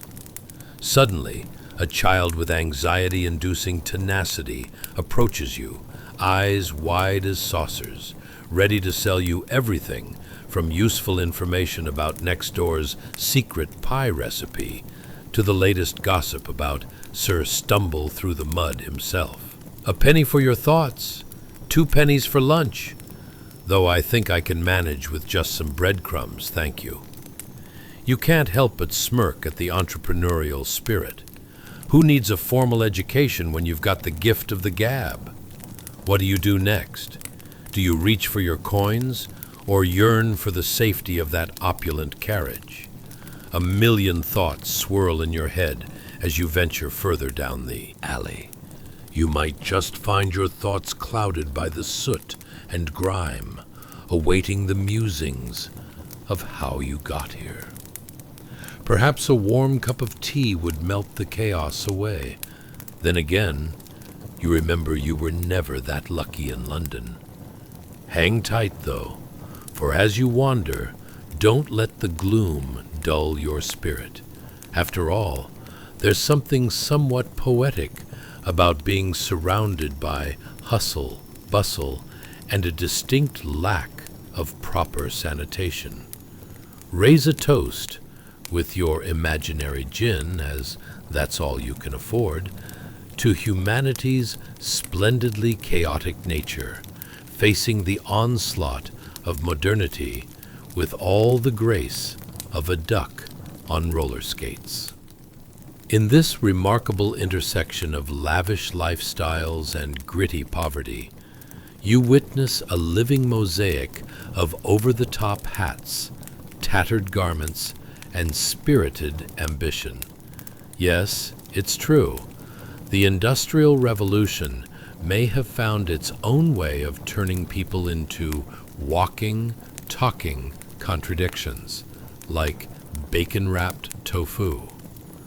So, as you eventually circle back toward that ornate carriage, pausing momentarily to throw a few coins to a hopeful child, let them know that, unlike the muddy streets of London, life is certainly not short of surprises. In this whirlwind of history, laughter, and humanity's farcical pursuit of progress, you've just journeyed through a slice of time that'll prove just as entertaining as trying to explain a text message mix-up to your own friends. As the carriage doors shut, a comforting thought crosses your mind. At least you're not stuck ordering takeout from the industrial slums diner, where the special is always mystery meat. Chapter 12. A Breath of Industrial Misery. Hey guys, welcome back to another episode of History is Funnier Than Your Ex's Text Messages. Tonight, we're diving into a world where the air is so thick with soot and stench, you'd think a particularly unkempt dragon had decided to set up shop in the middle of a sweltering summer. Prepare yourself for a history lesson that smells worse than your gym socks. We're headed straight into the heart of an industrial slum, where survival is not just about dodging the odd carriage, but rather navigating a noxious obstacle course that'll leave you questioning the very meaning of life. Kind of like reading your ex's last message. Now, as you settle in, let's take a moment to confront the absurdity of this situation. Have you ever wondered how you'd manage to survive in a place where bathing is an event so rare it warrants a public holiday? Or have you pondered how it feels to wake up and know the smell of coal smoke is essentially your morning perfume? Picture that moment when you contemplate breakfast while braving a platform of mud that might have been last season's soup. So grab your favorite blanket, dim those lights, and let your imagination unravel like an old sock. Congratulations! You've just woken up in 1830, surrounded by the bustling chaos of London's industrial slums. The air is a robust concoction of horse manure, coal smoke, and a hint of salt air that could knock over a mature adult. Imagine it landing on your skin like a clingy X at a party, heavy and icky. Yes, it's quite the aroma. Every breath you take transports a metallic taste straight to your lungs, like the last sip of a cheap soda left out in the sun. Where to begin, you ask? Let's address the first glaring detail: the streets. Oh, those marvelous thoroughfares that look like they haven't seen a good wash since the last time someone lost a bet. Picture walking down a muddy lane that's about 87% liquid and 13% sad, while trying to navigate a delightful array of obstacles. You'll sidestep a puddle that clings to your shoes with the fervor of an overly enthusiastic toddler trying to make a new friend. Meanwhile, there's a nearby market where goods are sold with the sort of fervor only matched by a Black Friday mob. But instead of flat-screen TVs, you'll find questionable meats and fabrics that have seen better centuries. And let's not forget the delightful local gossip wafting through the air like the distinct scent of burnt toast. vendors shout about their wares with vigor akin to that of a sports announcer at the championship finals. Get your fresh fish, a little bit questionable, but sure to test your luck. Step right up, folks. It's a cacophony that ignites the kind of joy that's hard to cultivate. When the odds are good, you might have just inhaled something less than appetizing. Now, my dear listener, before you get too attached to this picture of urban charm, let's carefully step away from that last mouthful of temporarily abandoned optimism, because you're looking at houses that, let's say, are not exactly equipped to handle a winter storm, let alone an invasion of nosy pigeons. These homes are more like glorified crates decorated with an artistic touch of desperation. The roofs sag under the relentless weight of reality, and the walls, oh, the walls, they were lovingly constructed with things we generally prefer to keep away from our homes: mud, straw, and, if you're lucky, a sprinkle of good fortune.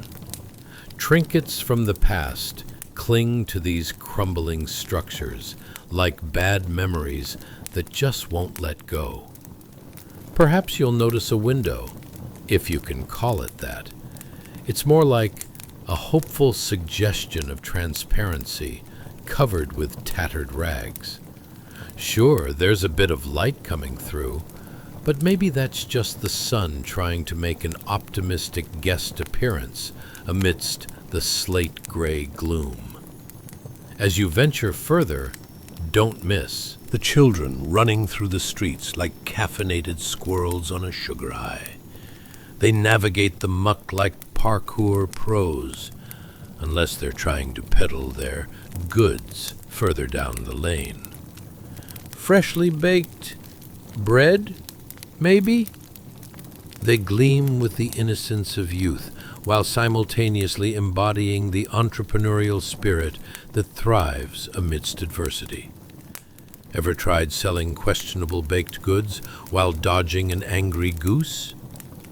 A moment passes, and you'll find yourself standing in a tavern that appears to be somewhere on the busy intersection of potentially life-threatening and what on earth were they thinking?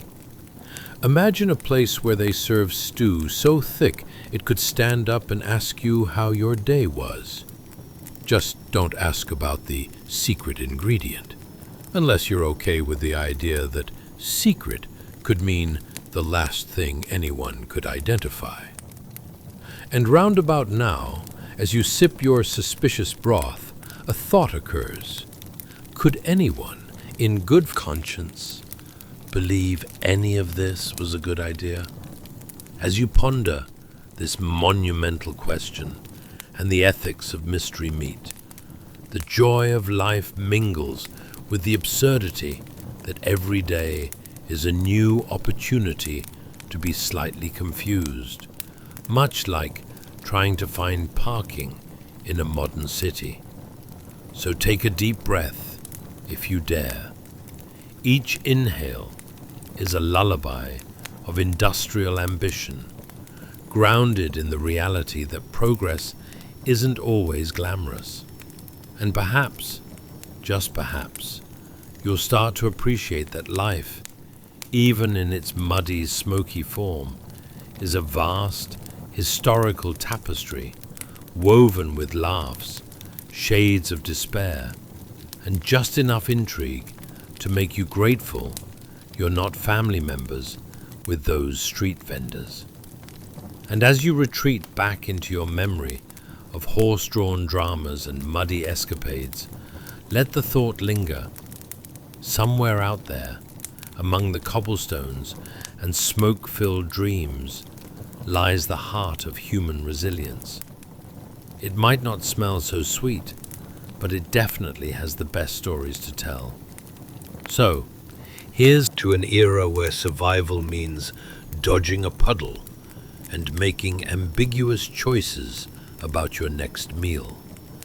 Because if you can't find humor in your existence, well, then the steam from the factory might just set your aspirations on fire.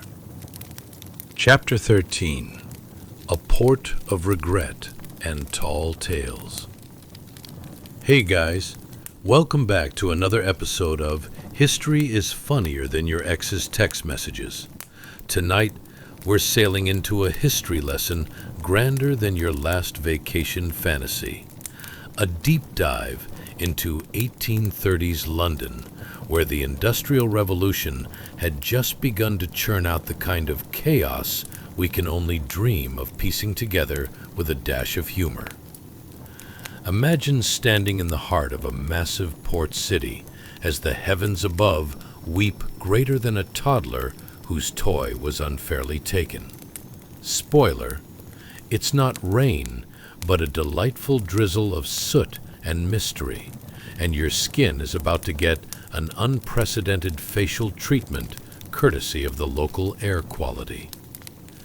Do you remember the last time you attempted to breathe deeply after someone fried fish in the kitchen? Now imagine that for an entire evening. And that delightful aroma lingers long after you leave. Or, have you ever tried to navigate your way through a crowded market after a heavy rain, only to step into a puddle that seems to have its own zip code? That's your Thursday evening joy doubled, when every puddle might very well be the spontaneous installation of a mud pit, perfect for your soot-covered boots. Ah, but fear not, brave listener.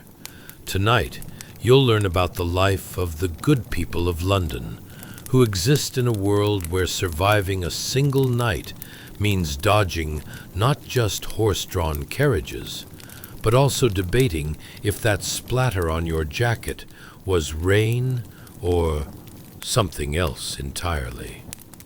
Grab your snazziest blanket, switch on that gentle fan, although it really won't help much, and prepare to drift into a world that makes modern living look like a walk in the park, complete with snacks. Congratulations! You've just woken up in 1830, surrounded by the splendors of London's industrial waterfront, where the air is so thick with the scent of fish and something incredibly unidentifiable, you might as well be at a seafood buffet designed by an avant-garde chef suffering from existential dread. Picture this with me. A sprawling vista of tall ships lining the harbor, their wooden masts jabbing into the gray sky like a toddler wielding a crayon far too enthusiastically. The sound of crashing waves mingles with the enthusiastic and somewhat aggressive shouting of sailors more spirited than a football team after an accidental victory. Let's talk about bathing. Spoiler alert, most people here would consider a wash a sophisticated luxury akin to winning the lottery. The only thing you'll find in these parts are fervent showers of rain and the inevitable cloud of steam wafting off the nearby fish market as it attempts to keep whatever remains of its dignity. In true industrial style, the concept of personal hygiene is merely a suggestion rather than an actual practice. Many would rather risk an encounter with a moody whale than face a lather of soap and water. Now, imagine walking down the docks where the ground squelches beneath your feet with the enthusiasm of a million tiny, disgruntled slugs. Each step is an aquatic adventure. Maybe you'll navigate a puddle the local seagulls have deemed a personal spa. "Oh, darling, don't mind me, just enjoying my foot bath," is the kind of cheeky commentary you can expect from the local wildlife, who are no doubt laughing at your attempts to remain upright. As you stumble past the massive stone warehouses, decorated with heavy iron doors that groan in eternal protest, listen carefully. Can you hear the sound of goods? Most likely rusty nails and perhaps an unfortunate cow being unloaded with all the precision of a one-eyed, blindfolded circus performer. Each crash echoes with stories of poor choices made by those who dared to work at dawn, dreaming of a hearty breakfast that may or may not consist of 3-day-old bread and a reason to complain. And speaking of weaknesses, it's time for breakfast. Bad idea.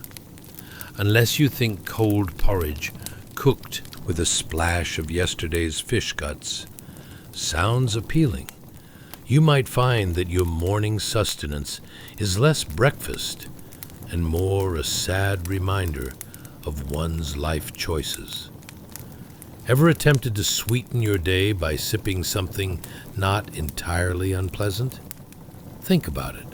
The last time you felt a mild existential crisis was when you mistook soda for vinegar.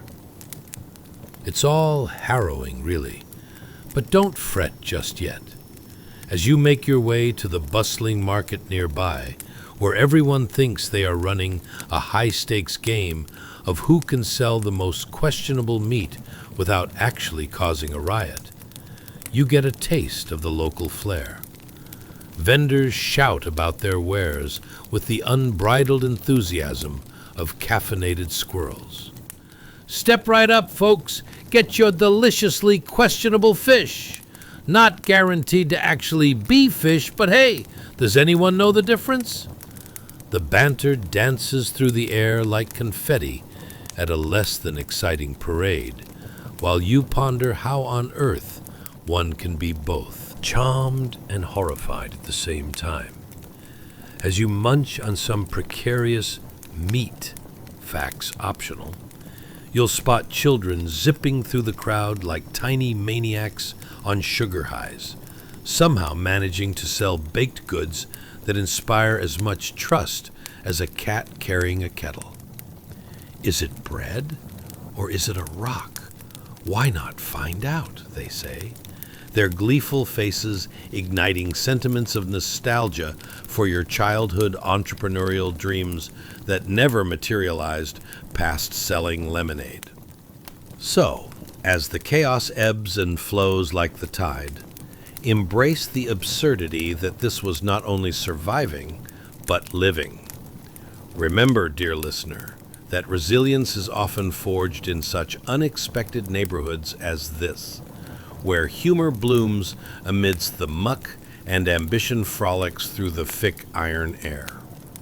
If nothing else, you now know what it truly means to live history, slightly dazed, undeniably soot-laden, and grateful for the wonder of modern plumbing. As you reflect on the extraordinary tales rising from the smoke and salt of the 1830s docks, let yourself dream about less questionable breakfasts, cleaner air, and showers that don't double as liquid mystery. And just beyond the greasy stalls, isn't the heart of survival truly a mix of mischief and mayhem waiting to be explored? They hadn't seen it all yet, but you certainly have. In a world thicker than a Sunday morning smoothie and almost as nutritious as a biscuit left out for too long. Chapter 14. The Great Gate of Hope and Desperation. Hey guys, welcome back to another episode of History is Funnier Than Your Ex's Text Messages. Tonight, we're diving headfirst into a scene more saturated with aspiration and anxiety than your last job interview. A rather boisterous morning in the 1830s, right outside the towering iron gates of the London docks. This is a world where hope and desperation hang in the air like the aroma of last week's fish left to bake in the sunshine. So strap in for a journey where every choice might just lead you to work, or a rather unfortunate encounter with the local seagull population. Now, have you ever stood in line for a concert ticket only to realize you'd rather gnaw off your foot than deal with the anxious energy surrounding you? Picture that, but swap excited music fans with hundreds of rugged gentlemen in flat caps, huddled together like a flock of nervous penguins, each hoping today is the day they get chosen for work instead of being metaphorically tossed back into the sea of unemployment. Ever wondered what that moment feels like when you keep checking your phone for notifications only to realize it's just your socks telling you they're not getting any fresher? Ah, the trials of anticipation. Congratulations! You've just woken up in 1830 at a bustling dock where the air brims with the scent of adventure. Or maybe it's just the combination of sweat, fish guts, and industrial grit. Either way, you're standing outside a grand iron gate that looks like it was specifically designed to keep both hopeful laborers and wandering cats from fleeing the trauma of the daily grind. Imagine the scene. Over 100 men with faces lined like maps of unfulfilled dreams, waiting with bated breath. These gents aren't just waiting, they're doing a peculiar communal dance of sorts, a twisted mashup of optimism and dread that can only be described as the unfortunate shuffle. Each man is dressed in heavy jackets that have seen better days, their flat caps sitting precariously atop heads filled with dreams bigger than their empty stomachs. All manner of pensive looks adorn their faces, ranging from the "I really hope today's the day" to the "At this point, I'd consider being an unpaid intern for a seagull." As you stand there, breathe in that delightful blend of coastal brine and human desperation. Why does the air around you taste like last night's stew cooked over a campfire? No one knows. Perhaps the previous evening's storm blew in a wind that whisked away any last shred of comfort. Or maybe that's just the effect of sharing a space with a group of men who haven't bathed since the Queen took her last crown. Take a moment to soak in the soundscape, the melodic howls of ship horns clashing with the unbearable cacophony of angry seagulls. As you listen, you realize this isn't just background noise, it's an unintentional symphony. The gulls are leading the verses, filling the air with shrill complaints about the ineffectiveness of breadcrumbs, while the sailors occasionally chime in with urgent exclamations that sound suspiciously like grievances over grog. Who knew the dock could double as a vibrant theater of existential angst? And let's not forget the foreman, a fellow who could probably intimidate a bear into giving up its honey stash. A veritable titan looming at the gate, he surveys the crowd as if choosing the next contestants for a reality show called Survivor Industrial Edition. His bellowing voice slices through the crowd. "You lot ever think of becoming civil engineers? No? Good. Now, who wants to risk their limbs working for wages that barely cover last week's bread? Imagine standing tall, clutching a loaf of day-old bread tightly to your chest, as if it's the holy grail of sustenance. A bit stale, but beggars can't be choosers, you mumble, suddenly realizing that one man nearby looks eternally poised to battle your very existence for that last crumb. Is it worth holding on to? Perhaps not, but it's the only shred of comfort you have in this bustling quagmire. Among the crowd, you'll find a mysterious character, an old chap with a beard that could easily house several small birds. He's loudly recounting tales of glory days when labor was a trade and employers didn't consider you a stray dog.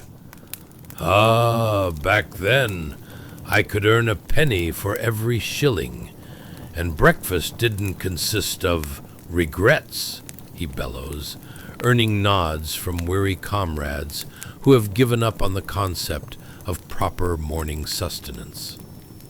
Speaking of sustenance, breakfast isn't just a meal here. It's a philosophical quandary. Ever tried eating a cold potato as if it were an artisanal croissant? Welcome to the 1830s. Here, breakfast options revolve around whatever you can scrounge up or negotiate with your neighbor, preferably through a series of grunts and strategic eye rolls. Picture it.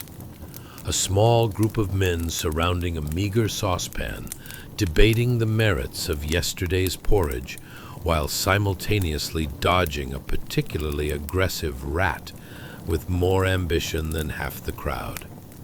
But back to the foreman, who seems to have graduated from a prestigious school of intimidation. Imagine being selected for work among muffled cheers and jealous scowls. You might even receive your assignment with so little ceremony that it feels more like receiving a funeral invitation than a job offer.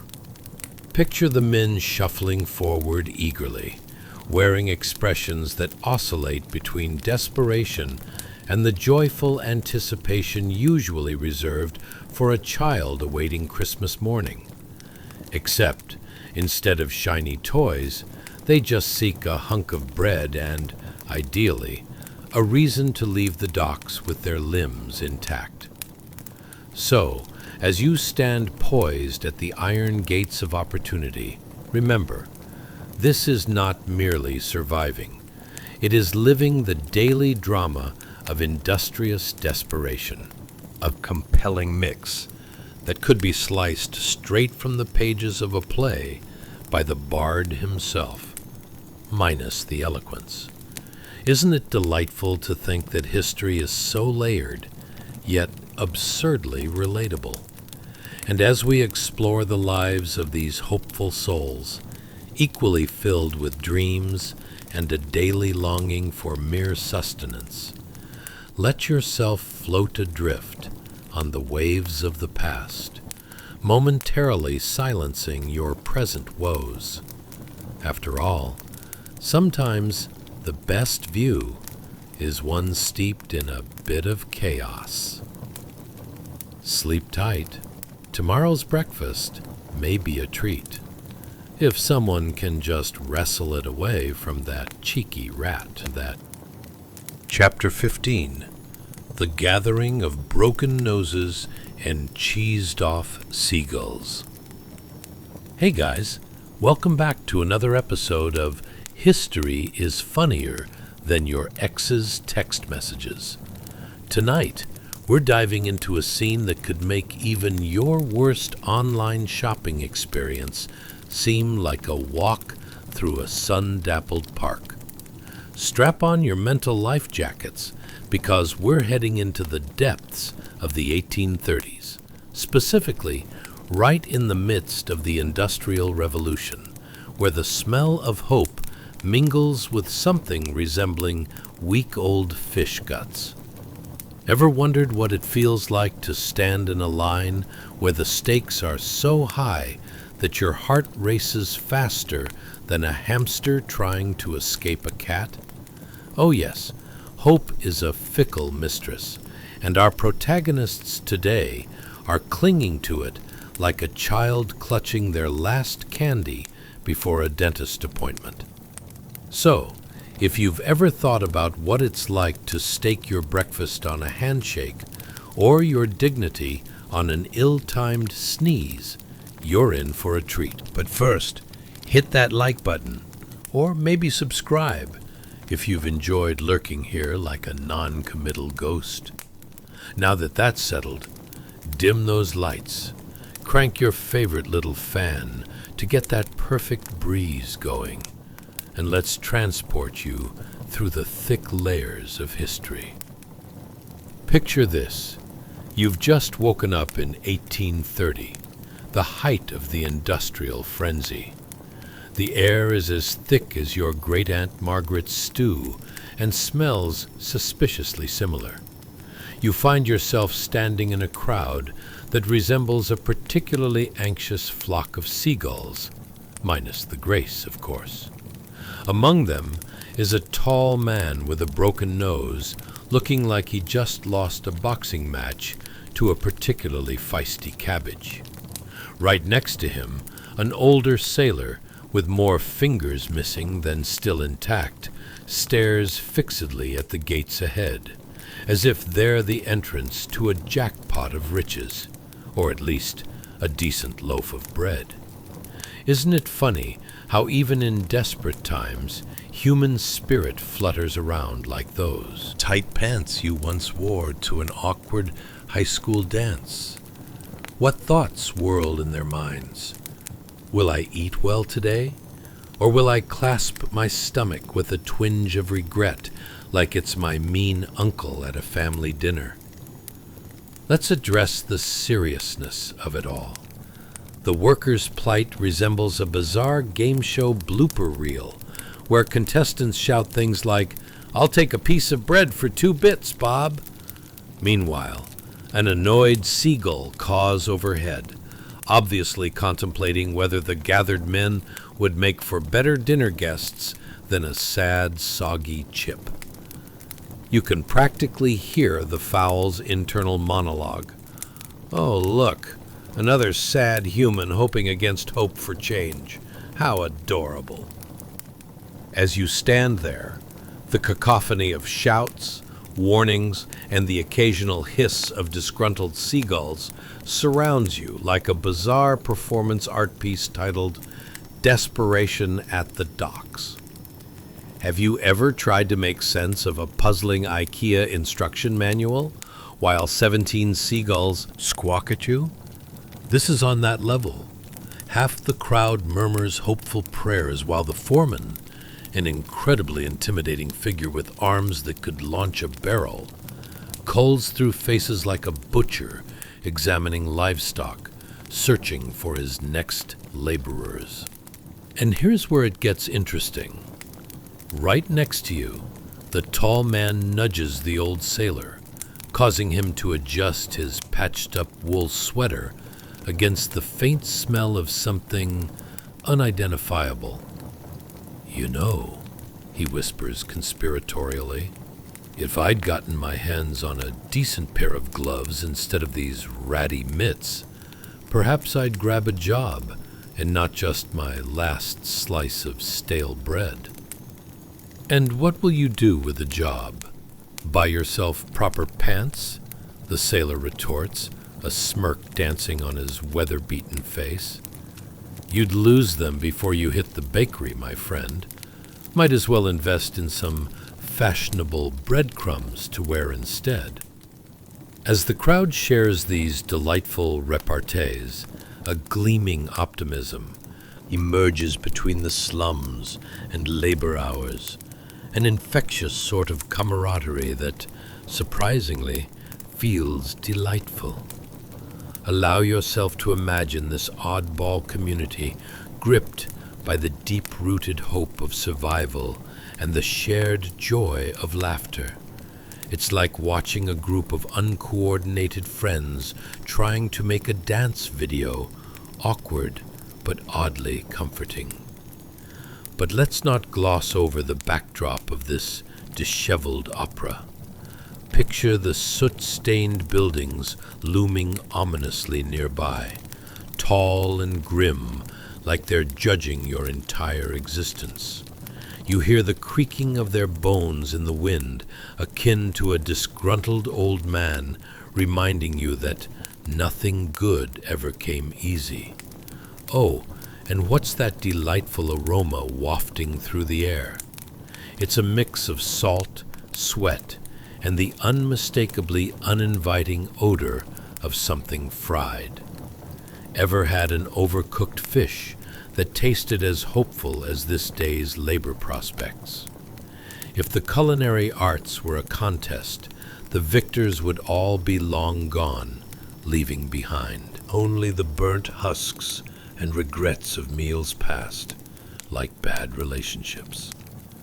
Meanwhile, you can't help but wonder, what's life like for these sailors once they drift away from this war zone of hands seeking the dwindling coins? Spoiler alert, it features more flour than your last baking attempt, and a fair share of unusual seafood encounters. Think of a dodgy seafood restaurant menu brought to life. So, as you stand at the gates, take in the vibrant camaraderie, the anticipatory tension, and yes, the absolute absurdity surrounding you. Perhaps, instead of viewing this as a somber moment, you glean a silver lining, a sparkling thread of laughter woven into the fabric of hope, much like those unfortunate sweaters they all wear. And as we pause here, know that soon enough, someone will either find work or a roll of bread will miraculously land on a poor sailor's head. Ah, mayhaps you shall drift off dreaming of industrial-era victories, or, at the very least, successfully avoiding that cheeky seagull. Chapter 16. A cascading current of misery and humor. Hey guys, if you thought the air in your office was stale and unpleasant, wait until you step into the harbor at Liverpool in the year 1830. Brace yourself for a refreshing breeze that feels more like a wet sock just took a flight through your nostrils, sharp, stinging, and undeniably memorable. Tonight, we're sailing into the heart of the Industrial Revolution, where men sported more soot on their faces than fashion sense, and the seagulls probably had a better grasp of economics than half the population. Before we dive into the delightful chaos that is 19th century maritime life, make sure to hit that like button and subscribe. Nothing says, "I appreciate history," quite like a click from your cozy bed. Your engagement fuels our comedic tides, so join us, won't you? Only press that button if you're truly enjoying the ride, though. No pressure unless you count the pressure of despair hanging over the hard-working folks of this industrious age. Now, let's set the scene. Imagine standing on the shores of the River Mersey, where the water is a swirling, murky gray, and the air crisps your nose like a freshly fried sage leaf, only without the comfort of culinary delight. As you catch a whiff of salt and tar mingling with the lingering scent of questionable fish, ask yourself, what's it like, huddled in a small wooden boat, a floating metaphor for your hopes and dreams, while battling colossal merchant ships that seem to think your tiny craft is just a minor obstruction in their grand plans? What if you had to make a living by braving the roiling waters as if you were auditioning for a part in Survivor, Docks Edition. Who needs reality TV when you can dip your toes in the reality of floundering in a fishing skiff like a toddler in a bathtub? And yes, the stakes are just as dramatic, but instead of prizes, you're vying for a decent loaf of bread, or perhaps just avoiding the hungry gaze of passers-by who continuously size you up as a potential meal. Picture it. You've just woken up, not in a cozy bed, but on a rickety wooden vessel bobbing up and down in the choppy waters. Confetti of seagull droppings flutters like confetti from a poorly executed party. Welcome to your new reality. You're surrounded by an assortment of characters, the stern captain who looks like he could wrestle a walrus and win, the hapless deckhands whose smiles are practically marinated in despair, and the ever-watchful harbor pigeons that seem to believe they own the place. Let's take a moment to appreciate the riveting daily lives of these hard-working souls. With every passing moment, they're engaged in what could only be described as organized chaos. The boats, a patchwork of humble wooden bits, zigzag between the gargantuan merchant vessels like children dodging traffic in a very narrow schoolyard. But who needs driving lessons when you have sheer determination and a healthy dose of "I didn't think this far ahead"? Most of these sailors didn't even have proper life jackets. Spoiler alert, wooden crates aren't great flotation devices in a pinch. The air fills with the sounds of creaking wood, raucous squawking seagulls, and the occasional shout from a sailor flinging a rather regrettable piece of fish back into the water, a culinary memoir gone wrong. And yet, in the midst of this uproar, camaraderie blossoms. Can you picture the banter? "Hey, mate, at least your fish got rejected by the ocean, not by my stomach." As laughter punctuates the chaos, you start to feel warmth ripple through even those seasoned joints. Let's not forget the splendid aroma wafting through the chilly air, an impactful concoction of salt, sweat, and the unmistakable scent of something that definitely shouldn't have been cooked in the first place. It's like a sandwich made by your high school cafeteria workers. The bread is stale, the fillings are a medded mystery, and the experience could use a serious health inspection. Why bother with fine dining when you've got a bubbling pot of whatever's lying around on your stovetop? Beneath the veneer of fervent toil lies an entire spectrum of half-hearted ambition and dreams of grandeur. So, what's your backup plan if fishing doesn't pan out? Pigeon wrangling? No? Perhaps you'll moonlight as a street performer, if your idea of performance involves tripping over barrels of salt while trying to both wow the crowd and avoid becoming part of someone's stinky dinner. But don't let the minor inconvenience of feeling perpetually damp and mildly exposed snag your spirit. There's plenty of wit floating in the air, like the oft-repeated saying among dock workers, "Keep calm and pretend you know what you're doing." And honestly, that applies to most of life, right? Add a dash of salt to that philosophy, and you might just catch a wave of enlightenment, or at least a decent fish. So, as you stand at this river of high hopes and dubious pathways, realize that there's a unique charm in this industrial symphony. You might not end up with a cozy bed tonight, or even a meal not served with feathers, but hey, there's laughter, there's life, and certainly a fair amount of melodrama waiting to sweep you along the flowing currents of the Mersey. And sometimes that's enough. After all, if life gives you sour fish, score some vinegar and make yourself a delightful pickles instead. Now take a breath, ride the waves of history with buoyancy, and rest easy, knowing the absurdity is just beginning. Chapter 17. The Cotton Conundrum of 1830. Hey guys, are you ready to travel to a time and place where comfort was about as common as a polite seagull? Get snug in your blankets, because tonight we'll find ourselves amidst the bustling chaos of an industrial slum in the heart of Liverpool circa 1830. Imagine a world where people had to navigate through streets so crowded they might as well have been practicing for a high-stakes game of human Tetris. Now, picture this.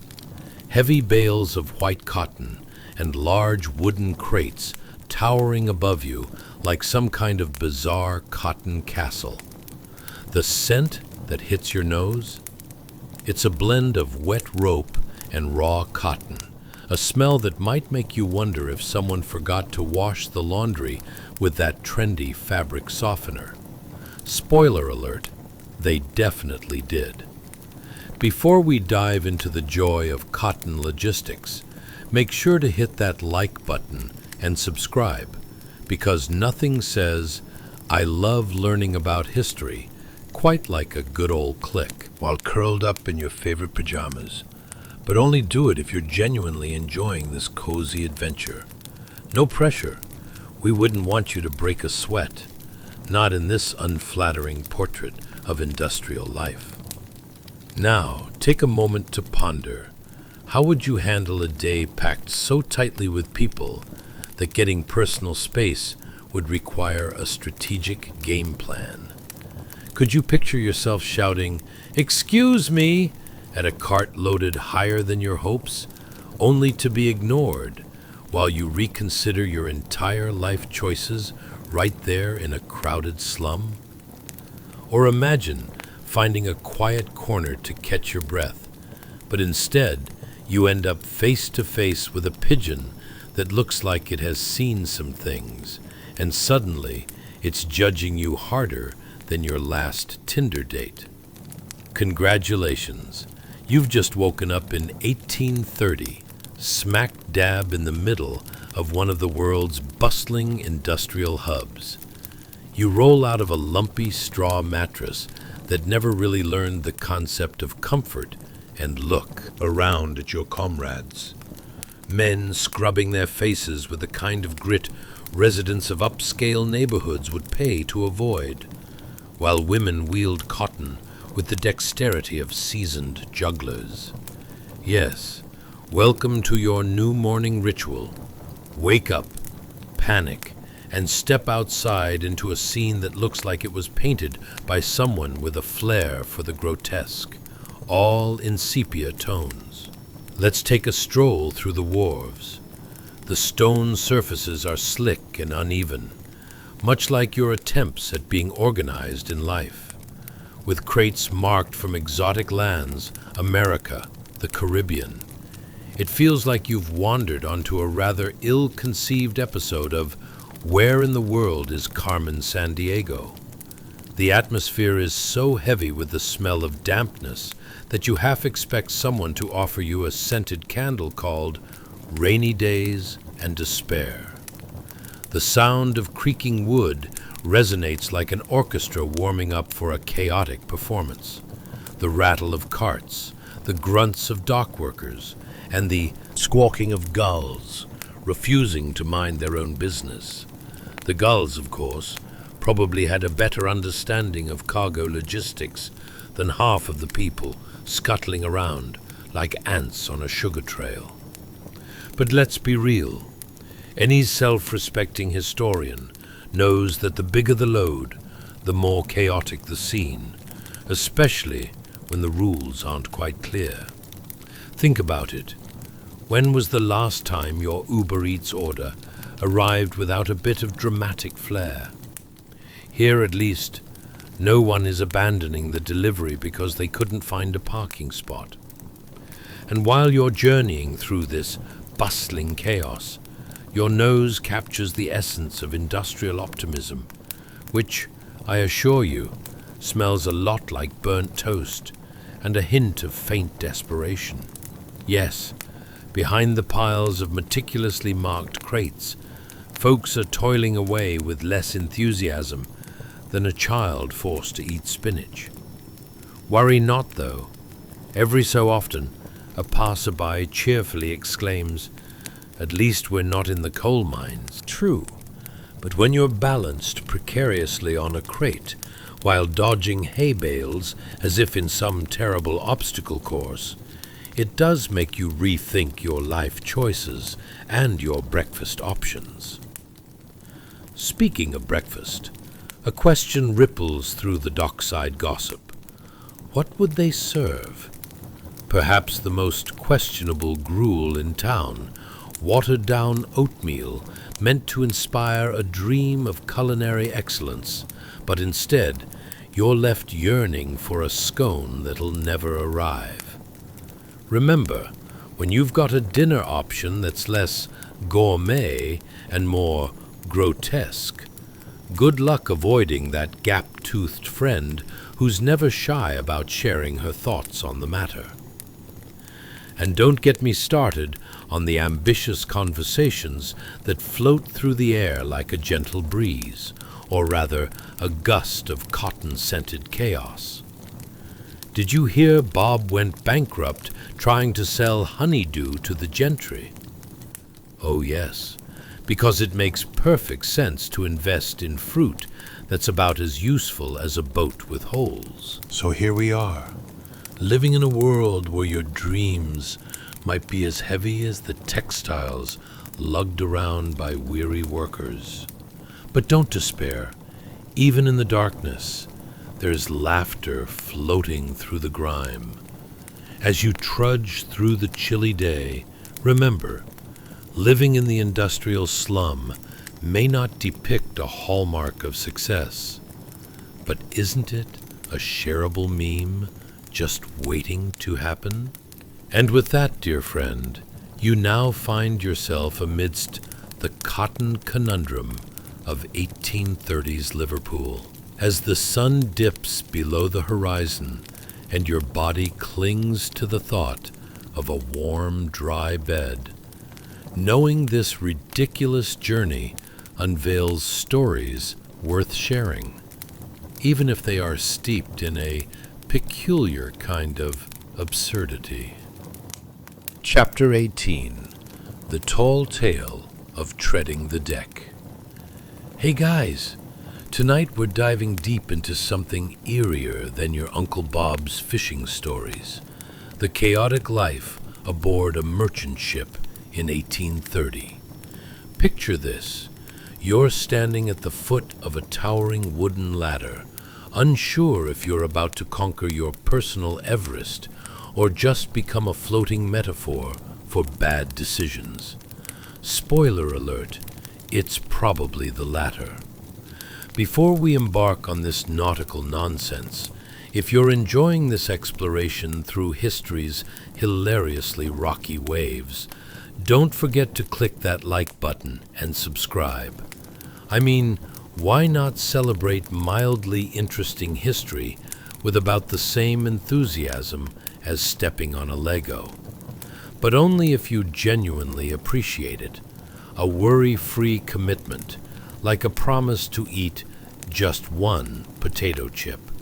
Now, pull those blankets a little tighter around your fuzzy toes and dim the lights, because we're about to set sail on a journey through deck-sweeping absurdity.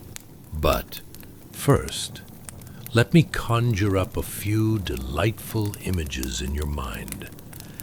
Have you ever slipped on a freshly waxed floor and wondered if you were trying to impress the ghost of a ballerina? What about those moments when the stakes are higher, in this case, climbing a rickety ladder to avoid becoming fish food? Or perhaps you have dreamt of navigating through crowds as dense as your last family gathering, while trying to maintain that fragile hope not to lose your footing. Congratulations! You've just woken up on a merchant ship in 1830, perched above the tumultuous waves, gripping onto a ladder like it's your last hope of not plummeting into the churning depths below. As you hoist yourself up the rough-hewn rungs, imagine the wooden structure creaking and groaning with every movement, each sound a staff member in the symphony of your nautical nightmare. The smell? Think of a blend between damp wood, salt water, and the latest batch of regret. You can practically taste the brine filling your senses as you dodge the swaths of sailors shouting colorful curses that make even your high school drama club look like a prayer meeting. If you think public speaking is challenging, try navigating a ship filled with grumpy men. Finally, you reach the deck. Congratulations, Captain Chaos. Take a look around. The sky above is painted in hues that could only be described as tourist brochure blue, while the harbor below churns like a toddler scorned by a snack shortage. And right there on the water, you see big honking merchant ships like yours jostling for elbow room, seemingly in a persistent debate over which one is worse at parallel parking. Can you hear it? The chorus of wind-filled sails flapping against the mast. It's like nature's way of providing commentary on your skills as a climber. The clang of metal sloshes around like a raging opera, with the crew scrambling around like a bunch of caffeinated octopuses trying to multitask, untangling ropes, adjusting sails, and battling existential crises all at the same time. As you step onto the deck, you swish through spilled fish guts from the last catch, which, by the way, were nearly as lively as the conversations happening around you. Did you hear about old Timmy? He thought he saw a mermaid, but it was just a seal, and now he won't stop singing. Welcome aboard, where sea monsters and shenanigans are the order of the day. The crew itself is a delightful mix of characters, like a poorly cast Netflix show. There's a first mate with a beard so bushy you half expect a bird to go nesting in it, and a cook who claims his specialty is salted mystery meat. Sounds appetizing, doesn't it? You might even feel yourself empathizing with those sailors who, for lack of better options, have mastered the art of cooking things that vaguely resemble food. While struggles abound on deck, let's not forget the ever-present threat of the ship itself rocking and rolling beneath you. Every wave that bounces off the hull is a bit like your aunt's unsolicited dating advice, inevitable, loud, and sometimes downright dizzying. As you hold on to the railing, you can contemplate the profound life decisions that led you to this slippery moment. Was it worth sacrificing that cozy pub for an open ocean and the potential for sea shanties? And trust me, if you haven't succumbed to seasickness yet, you might want to turn your attention to the horizon. Some sailors swear that it's the ideal spot to gaze and ponder life's deeper meanings. Like why the captain insists on wearing that ridiculous hat that looks suspiciously like a pot. In this chaotic sea of men, each one more colorful than the last, You may just find yourself captivated by a compelling debate about the best type of biscuit to dunk in tea. Spoiler, it's definitely not the hardtack they serve here. So as the sun begins to set, don't let yourself get swept away in the chaos of gulls squawking or the pervasive scent of fish that would make anyone reconsider their diet. Embrace the irony, revel in the absurdity, because navigating maritime life in 1830 may not be your first choice for a weekend getaway, but it sure is a wildly interesting plunge into history's comedic repertoire. And with that, dear traveler, you find yourself amidst the tall tales on the deck of a clattering ship. While the waves swirl below you, and sailors exchange tales thicker than the fog settling in, drift off, knowing that even amidst chaos, there's laughter floating atop the waves. Just remember, whenever you feel overwhelmed this week, spare a thought for those merry mariners from yesteryear, leaning over their side of the ship, clinging to hilarity amid the madness. Rest easy. The waves might rock you to sleep better than any bedtime story. Chapter 19. Shadows of the Hold. A Cotton Conundrum. Hey guys, tonight we're taking a plunge into a world that smells like a cotton field's angry cousin. Welcome to the cramped, shadowy cargo hold of a merchant ship in 1830. Yes, you heard that right, folks. If you've ever wondered what it's like to be smothered by bales of cotton while praying for a decent air freshener, you're in for a treat thicker than your Aunt Gertrude's holiday casserole. Before we sail into this nautical nonsense, don't forget to click that like button and subscribe. Seriously, it helps our tiny boat paddle through the rough seas of YouTube. But only if you genuinely enjoy this. No pressure, just like your favorite couch that's seen better days. Now, snuggle into those blankets like they're life vests and dim the lights, unless you enjoy creating your own eerie horror film ambience. You might as well settle in for a cozy ride aboard this floating fortress of aromatic confusion. 1. Have you ever stepped into a space and thought, ah, yes, this is exactly how I want my lungs to feel, like a cotton cloud mixed with a hint of despair? And what about the question of personal space? Wouldn't it be delightful to navigate paths so narrow that you question which side of the ship holds more social awkwardness, yours or the bales of cotton? Spoiler, it's definitely the cotton. Congratulations! You've just woken up in the year 1830, trapped within the bustling belly of a merchant ship, where the cargo hold is the stage for a rather absurd performance of survival and sensory overload. Picture it. Low ceilings choked with dusty air, flickering lanterns casting shadows that dance like they've had one too many rum cocktails.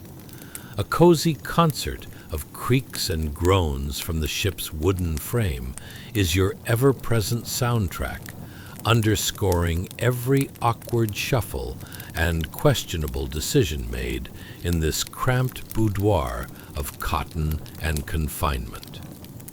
As you gander around, your eyes adjust to this dim universe, and you realize you're not alone.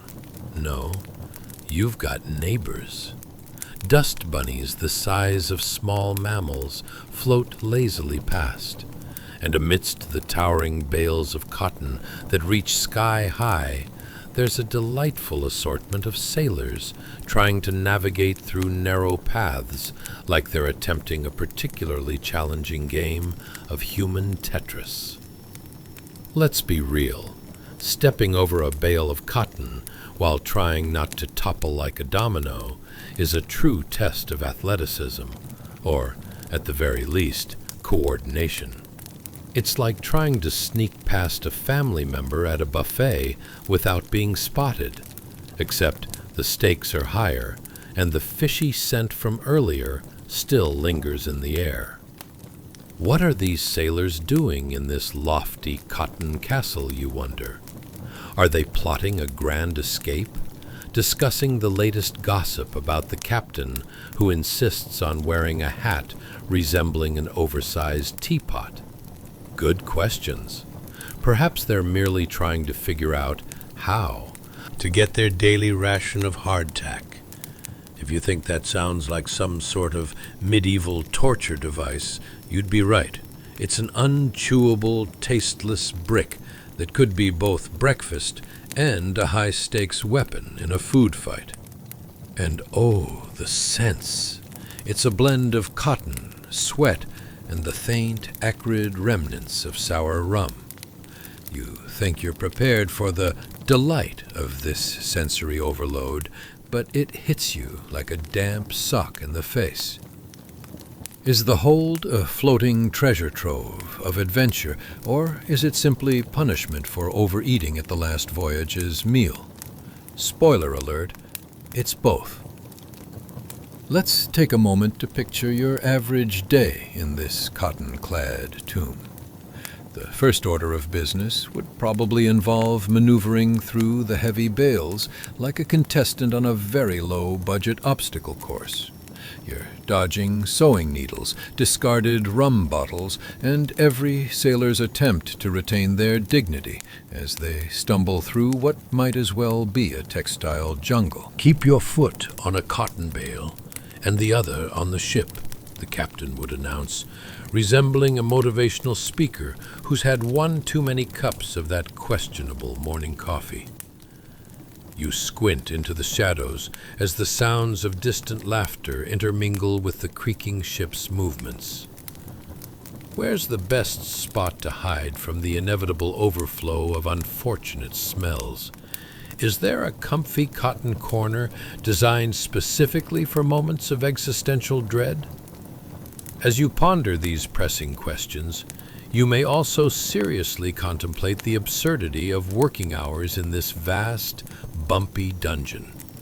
There's no sunlight here, just the dim glow of lanterns that flicker like nature's cruel joke. Time becomes a memory of sorts. Hey, is it lunchtime already? Or are we still theoretically in yesterday? You'd muse anxiously, while contemplating the very real risk of your hardtack crumbling into oblivion at the mere thought of chewing. And so, amidst the towering cotton bales and fatigue-soaked sailors, you realize that the mundane behavior in this hold is reminiscent of any modern-day cramped office space. You've got the chatty co-worker at the end who'll ask you to help with an Excel sheet, the one who eats all the snacks, and the relentless pursuit of finding a decent bathroom. Oh, but beware the dreaded hold's restroom location. It's a euphemism stronger than your Uncle Jim's tales of fishing prowess. So as the ship sways gently like a languid sloth in a hammock, know this: life within the confines of the cargo hold may seem grim, but there's humor lodged in every corner and bales of cotton begging for a punchline. Lean back, allow the absurdity to wash over you, and drift off to sleep, knowing that hidden amidst life's tangled cotton threads lie the mysteries of human endurance, laughter, and the pursuit of snacks. Rest easy, dear sailor.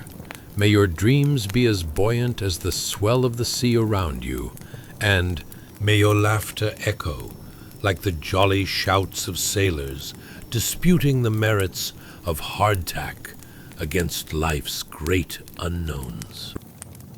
Chapter 20. Hooked on Cotton, A Laborer's Tale.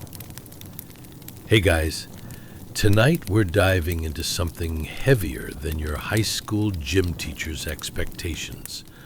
The life of an 1830s industrial laborer working amidst the clamor and chaos of a cotton mill. If you've ever wished for a workout plan that involved more sweat than a sauna during a heat wave, then settle in, because we're about to transport you right into the bustling heart of an industrial slum. The best part? You don't have to do a single squat. Before we grapple with heavy cotton bales and sweaty labor, don't forget to click that like button and subscribe. Seriously, it helps keep our little propaganda ship afloat. Well, without the risk of capsizing. But only if you actually enjoy the ride, of course. Now, dim those lights like you're prepping for a cozy evening in a cave, because that's basically what working in an industrial slum feels like. And snuggle up tight because, let's face it, you're going to need all the warmth you can get while we explore a world where your sweat becomes the main ingredient in a nasty soup of despair. Picture this. How did it feel to wrestle with bales of cotton that seemed intent on taking you down? Did anyone ever try to snag a cheeky little snack between shifts? Or was the hardtack just too soul-crushingly vile to consider? And what about personal hygiene in a place where soap was as rare as a clean shirt on a Monday morning? Spoiler alert, the answer is a resounding yikes. Congratulations, you've just woken up next to a pile of cotton bales in an industrial slum where the air is thick enough to cut and probably contains more dust than a haunted attic. You squint in the dim light, inhaling an aroma that's an unfortunate mix of sweat, cotton fluff, and something faintly resembling ambition slowly choking on its own fumes. As you stretch your limbs, the reality dawns upon you that today is not going to be a walk in the park. No, my friend. Today you are a laborer, bereft of the joys of Wi-Fi, personal space, and the luxury of deciding if you want almond milk in your coffee. Instead, you are gripped by what can only be described as industrial insanity. Let's talk about your immediate reality. As you scan the room, you see fellow laborers, each powering through cotton bales like they're wrestling with particularly stubborn houseguests. With hands bandaged in cloth and faces smeared with soot, they shuffle about in a dance that resembles a low-budget rave where no one signed up for the DJ battle. Somehow, they lug those monstrous bales across the grimy floor like medieval knights defending against a dragon that breathes unseasoned hardtack. Ah, the elegance of labor. Now, grab a hook, because you have a heavy cotton bale to contend with. That's right, a sharp metal hook that looks more weapon than tool, since it can easily turn into a scene from an action movie if you're not careful. With your muscles straining and sweat beads trickling down your brow, you start the epic tugging war against this pile of fluff. Imagine the sound. Schlup, thud. The noises of fabric wrestling mimic the confidence of a cat trying to dislodge a hairball while keeping its dignity intact. With each pull of that heavy bale, you might pause and wonder if labor in a cotton mill is what your grandma meant by hard work builds character.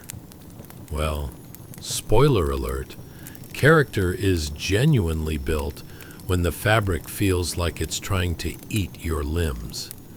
You huff and puff like a tea kettle on the brink of boiling over, and the bales seem to have a sixth sense for when you're at your weakest. Each step back to your starting point feels like hiking the Himalayas, only with more sweat and fewer photos for Instagram. What's next? A sweet reward at the end of your shift? Not quite. Instead, you're met with what we daintily term hardtack. If you've never seen hardtack, imagine a brick that somehow failed. Every baking venture, and yes, it might survive a nuclear apocalypse. "Dinner's served," shouts your grumpy foreman, probably while grinning like he's just won a coupon for a free sad sandwich. As you chew through your hardtack, you may also find yourself pondering the delightful matters of personal hygiene. Spoiler alert, it's not a thing. So every time you attempt to wipe the sweat from your brow, congratulations, you just turned your hand into an industrial grease trap. And the way you smell? Let's just say perfume isn't an option. It's a constant battle of trying not to lose consciousness every time you inhale. Although you might feel like a medieval version of a downtown office worker, replete with wires and potential existential crises, indulging in absurdly rigorous cotton-laden workouts comes with its fair share of humor tucked inside. Remember the emotional support you get from your morning coffee? Well, here, it's replaced with some strained laughter over how sweat, mixed with cotton, might just be the form of self-expression no one asked for. As day rolls into night, with each exhausting haul of those contentious cotton bales, just remember that life at the mill seemed a lot like being stuck on a treadmill with no escape, surrounded by folks who share your plight and questionable odors. But as you rest your weary head tonight, may your dreams contain less cotton and more fabulous adventures, where your sweat no longer doubles as a seasoning. So as you turn in, probably sifting through visions of cotton clouds, know you've conquered your night at the mill with a fierce spirit. And remember, amidst the sweat and toil, laughter is but a thread away. Rest easy, weary laborer. May your dreams be as fluffy as those cotton bales and filled with all the snacks you can't have during your workday. Next time, we'll unearth the wild world of industrial filth and maybe, just maybe, discover if snack breaks are even a dream worth chasing. Stay tuned, because it only gets odder from here. Chapter 21. The Clanging of Time. Life on the Docks. Hey guys, tonight we're diving into something shinier than your uncle's collection of vintage beer cans. The life of an 1830s industrial worker amidst the clang, clatter, and barely contained chaos of the docks.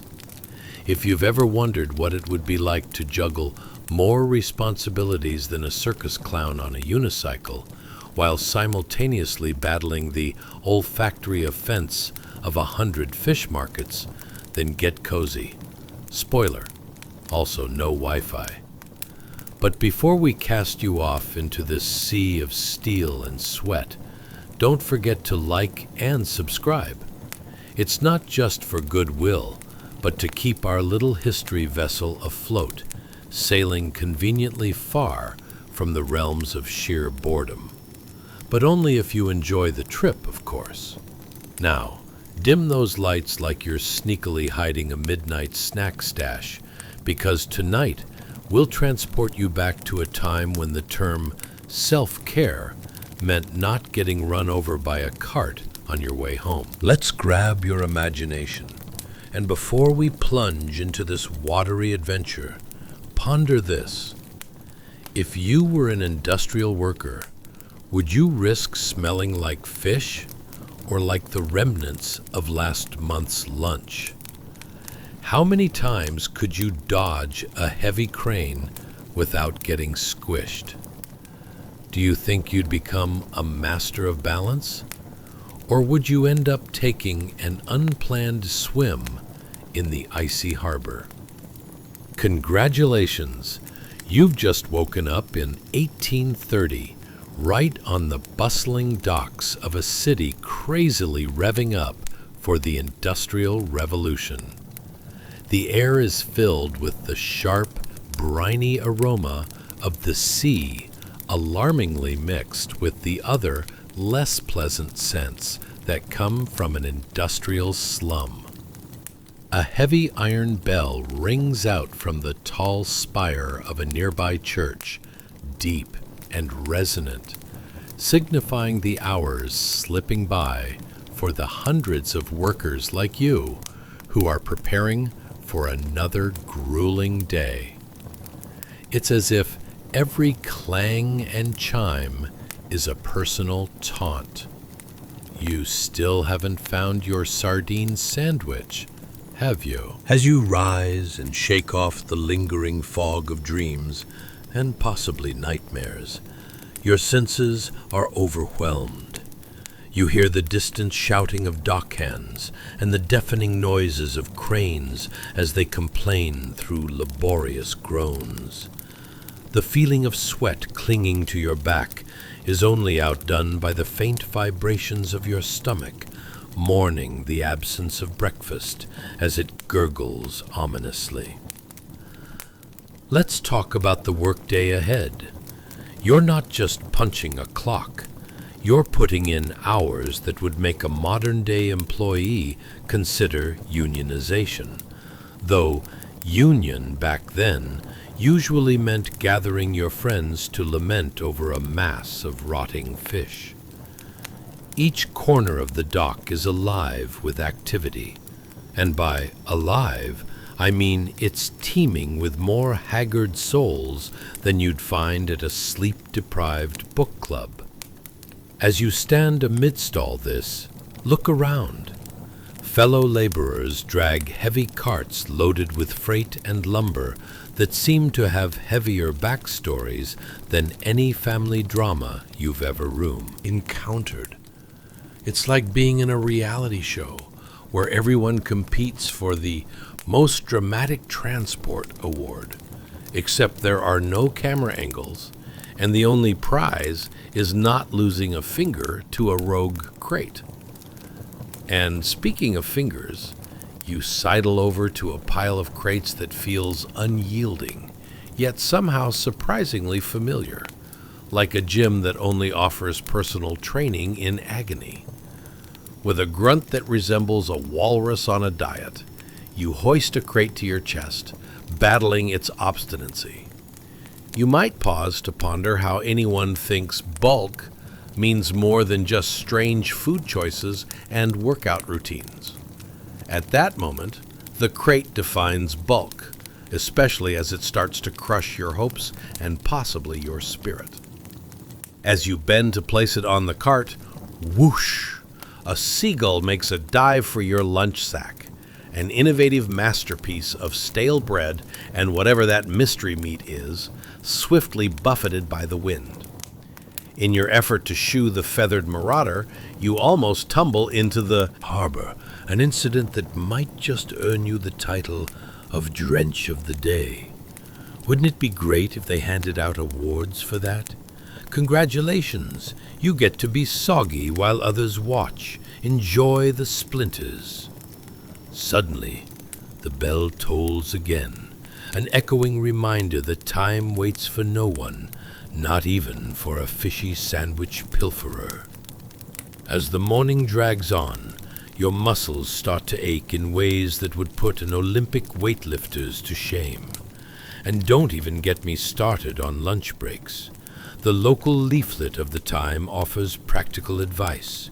Eat hastily and grimace as the preferred dining method, when sitting down might mean getting run over by the new thing called progress. And as you chew on your well-earned hardtack, a treat harder than anything you've probably tackled all day, and trust me, the irony is delicious, you can't help but contemplate your fellow laborers. Did they ever try to find a moment of levity? Did someone confess their secret desire to become a cat instead of spending their days hoisting crates? There's a fleeting moment of camaraderie amidst the back-breaking load as you trade sardonic grins with the dock worker beside you, whose fingers are probably sticking to the tacky remnants of something like fish glue. Never skip breakfast, you joke grimly, or lunch, or dignity. Just as the bell tolls once more, there's an essence of fraternity here, raw and real, even under the grime and grime. Life at the docks demands humor as a survival tactic, and you rise to it, laughing through the sweat and toil, your thoughts flitting between food and freedom.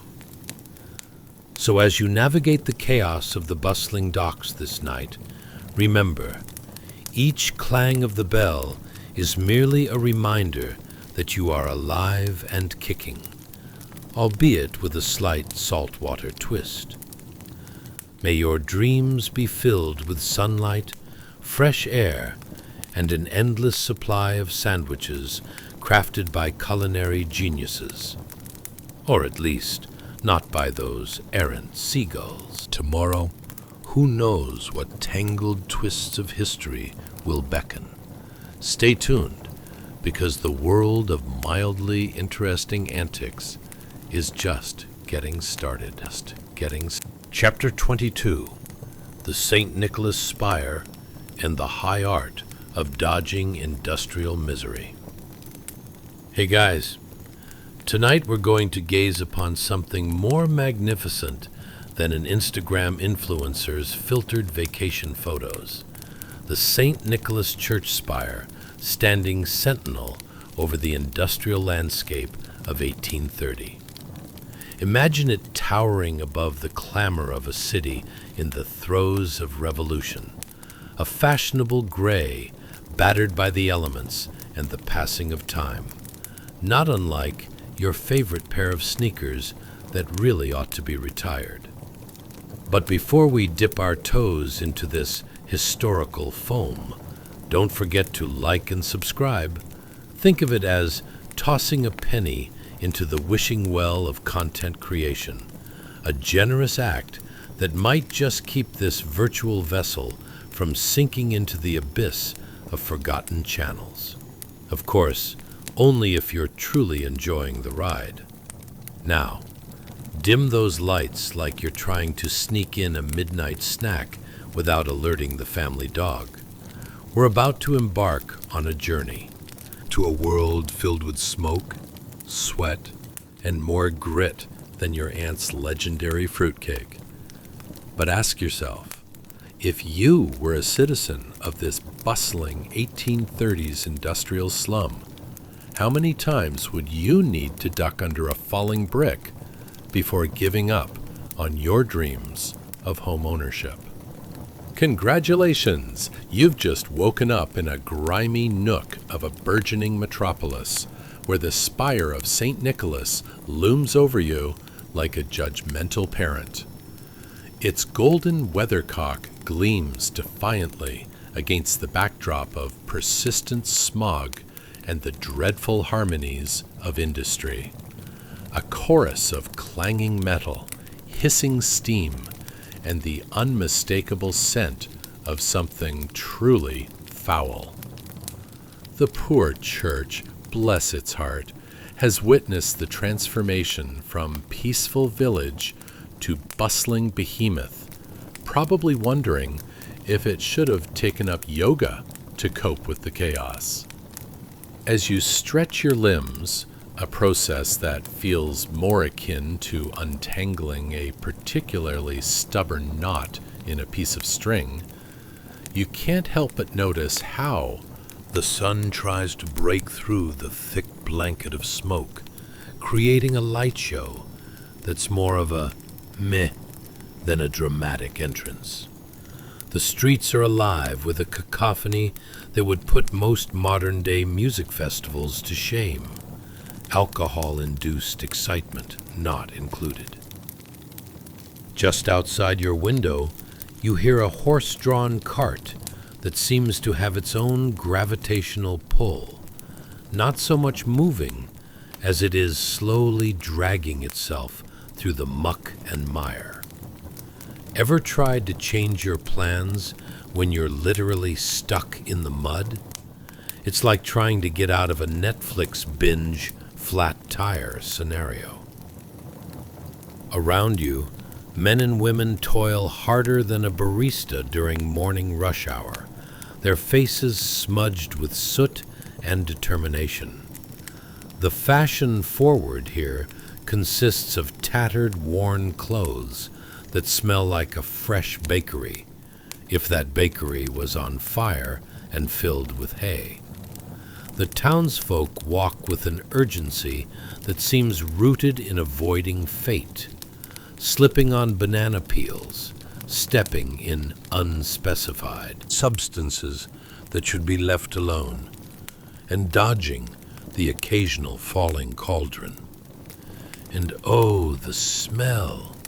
It's a complex bouquet of despair, wet wood, burnt coal, and just a hint of something that could only be described as historical regret. Your nose is assaulted with scents so vile that modern problems, like trying to find the right scented candle in a home goods store, suddenly seem trivial. Ever tried troubleshooting a municipal sewer that decided to quit without any notice? Spoiler, it won't go quietly. Let's talk meals for a second. If you were expecting a fine dining experience, think again. Your regular diet might consist of more starchy concoctions than your grandmother's attempt at an edible Thanksgiving dinner. You might be chewing on something you're desperate for a name for, something that could generously be called bread if it wasn't more akin to a culinary penance. On a particularly adventurous day, you might find yourself in line for breakfast, eyeing what could only be described as a mystery food. What is it?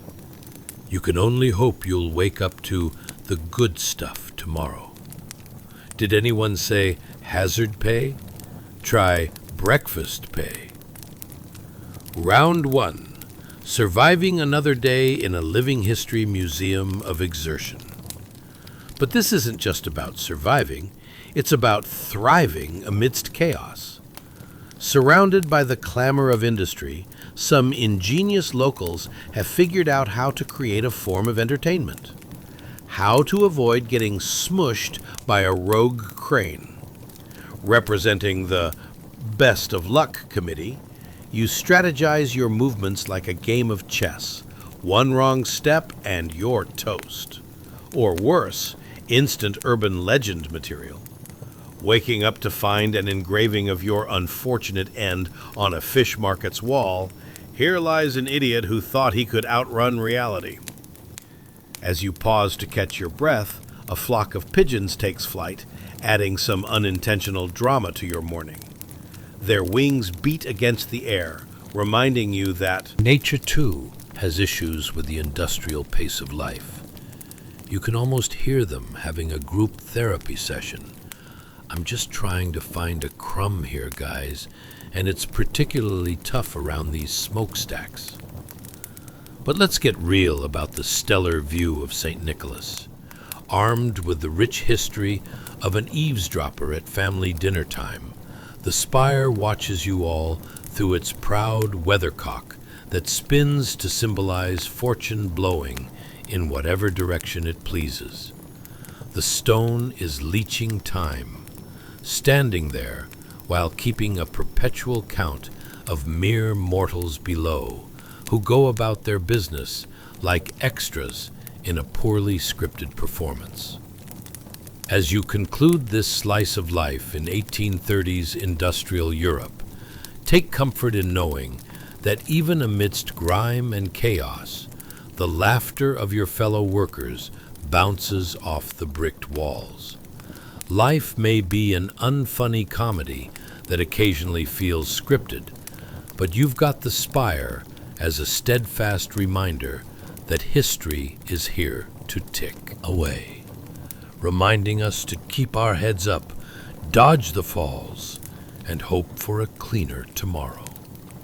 For as long as the spire stands, life continues, and tomorrow's adventures await. So as you drift off tonight, let dreams of soaring over city skylines and dodging raindrops wash over you. Douse the candles and tuck into those hopefully slightly cleaner sheets, because there's more history waiting around the corner, and it might just be mildly interesting, perhaps even hilariously so. Chapter 23: Steam Dreams and the Clanking Cha-Ching of Industry. Hey guys, tonight we're going to chug along like a slightly overwhelmed steam engine as we explore something louder than your neighbor's yard work on a Saturday morning: the steam locomotives of 1830. That's right. Imagine a machine that sounds like a giant vacuum cleaner on steroids, belching out clouds of steam so massive you'd think it was auditioning for a role in a soap opera titled As the Boiler Turns. Before we pull the lever and take off down this historical track, remember to like and subscribe.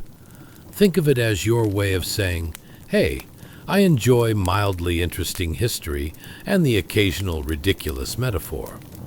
But only if you actually enjoy this, of course. Now, dim those lights like you're hiding a secret stash of snacks from your midnight snack police, and get cozy. We're about to activate your imagination and let it roll down the line of time. Picture yourself now, if you were a humble citizen of this steam-driven revolution. How would you cope with the sudden appearance of the world's first trains? Would you try to hop on for a joyride, only to discover you definitely weren't ready for that level of speed? Or would you take one look at it, shrug, and decide a leisurely stroll around the slum was more to your liking? Congratulations! You've just woken up in the smoky embrace of a burgeoning industrial city. Steam whistles and the rhythmic clanking of metal greet your ears like an angry toddler in a toy store. This magnificent new steam locomotive rumbles along a nearby railway track, releasing a cloud of white steam so fuzzy it could double as a pillow in your dreams. If only it weren't so filled with the greasy reminders of the working class lives sacrificed for progress. Let's talk about that locomotive for a moment. It shines with black polish, making the metal gleam like a freshly buffed shoe, while its wheels thud down the track, sounding out a beat that would make a marching band proud. Imagine those wheels clanking and echoing in the distance, each rhythmically mixed blow, another heartbeat pulsing through your industrious city. It's as if every turn whispers, "Welcome to the future." And just kidding, hope you like the noise. As the cloud of steam dissipates into the gnarly urban air, you catch a whiff of something that would challenge even the sturdiest of sinuses. A bouquet of burnt coal, wet dog, and a layer of soot that could be classified as a new fashion statement. Seriously, if black were a color of choice, the inhabitants here would be trendsetters at a funeral. Do you remember the days when a train ride was a luxury wrapped in comfort? Well, here, it's an experience akin to riding in a roller coaster built by a DIY enthusiast who probably flunked engineering. Traveling by steam train involves sitting on benches so hard you'll swear they're auditioning for a side role in a medieval torture chamber. So, buckle up your britches. It's going to be a bumpy ride, both literally and metaphorically. But in the spirit of good old historical irony, you can't help but admire how far we've come. Today, getting comfortable on a train means navigating beds so plush it feels like you're seated on a cloud, while back then, it felt like being thrown into the world's most intense game of musical chairs. Ever try catching your breath while dodging the occasional flailing arm as someone struggles to maintain balance on a bumpy car ride? Well, multiply that chaos by 4, and before you know it, you're reenacting an ill-performing interpretive dance dedicated to avoiding serious physical injury. As the locomotive speeds past, you overhear the raucous laughter of workers desperately trying to keep pace with the changing tides. They toil away, faces smudged with soot, perhaps reminiscing about a time when horse-drawn carts were the epitome of progress. You can almost picture them assuring each other, "Don't worry, we definitely won't get run over. Only lightly knocked about in the grand scheme of the industrial zeitgeist." Life in this burgeoning metropolis isn't just about dodging trains. No, let's dig deeper. In this chaotic blend of heady optimism and gritty reality, you might find yourself standing in a bustling marketplace, eyeing a blanket of enticing yet slightly suspicious fried dough. The vendors are shouting, peddling wares that could either be gourmet pastries or culinary roulette. Open your wallet wisely. There's no guarantee anything's coming out alive. But worries about dinner can wait. We need to get back to those gargantuan steam engines and their chaotic klaxon sounds. Every day as they load up on coal and iron, their sheer girth serves as a reminder that the world is rapidly evolving. You may even wonder how life ever revolved around mere horsepower. Stepping in front of that train could easily transform your fitness plan into an existential crisis. Ever tried to convince fellow commuters you played dodgeball in your spare time? Well, in this era, you'll be mastering the art of train watch dodgeball, and the competition's coming at you hard. With each clank and whir of the locomotive, you realize that while these machines might promise speed and innovation, the workers still endure more hazards than a toddler in a candy store. Navigating through this landscape is like playing hopscotch across a minefield. One small slip, and you could suddenly find yourself in a lasting partnership with the muddy underbelly of the earth.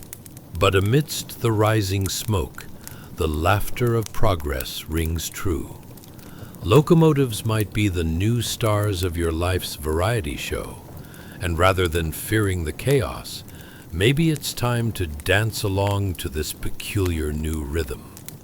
So as the steam spreads into your dreams tonight, let it remind you of resilience and raucous laughter echoing through the fog of history.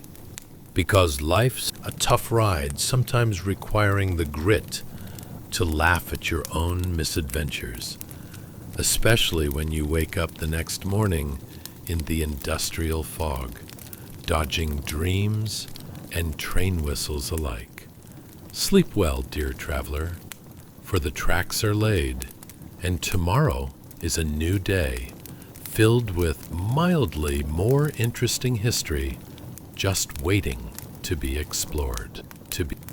Chapter 24. Faces in the Fog, Industrial Haunts, and Where to Find Them.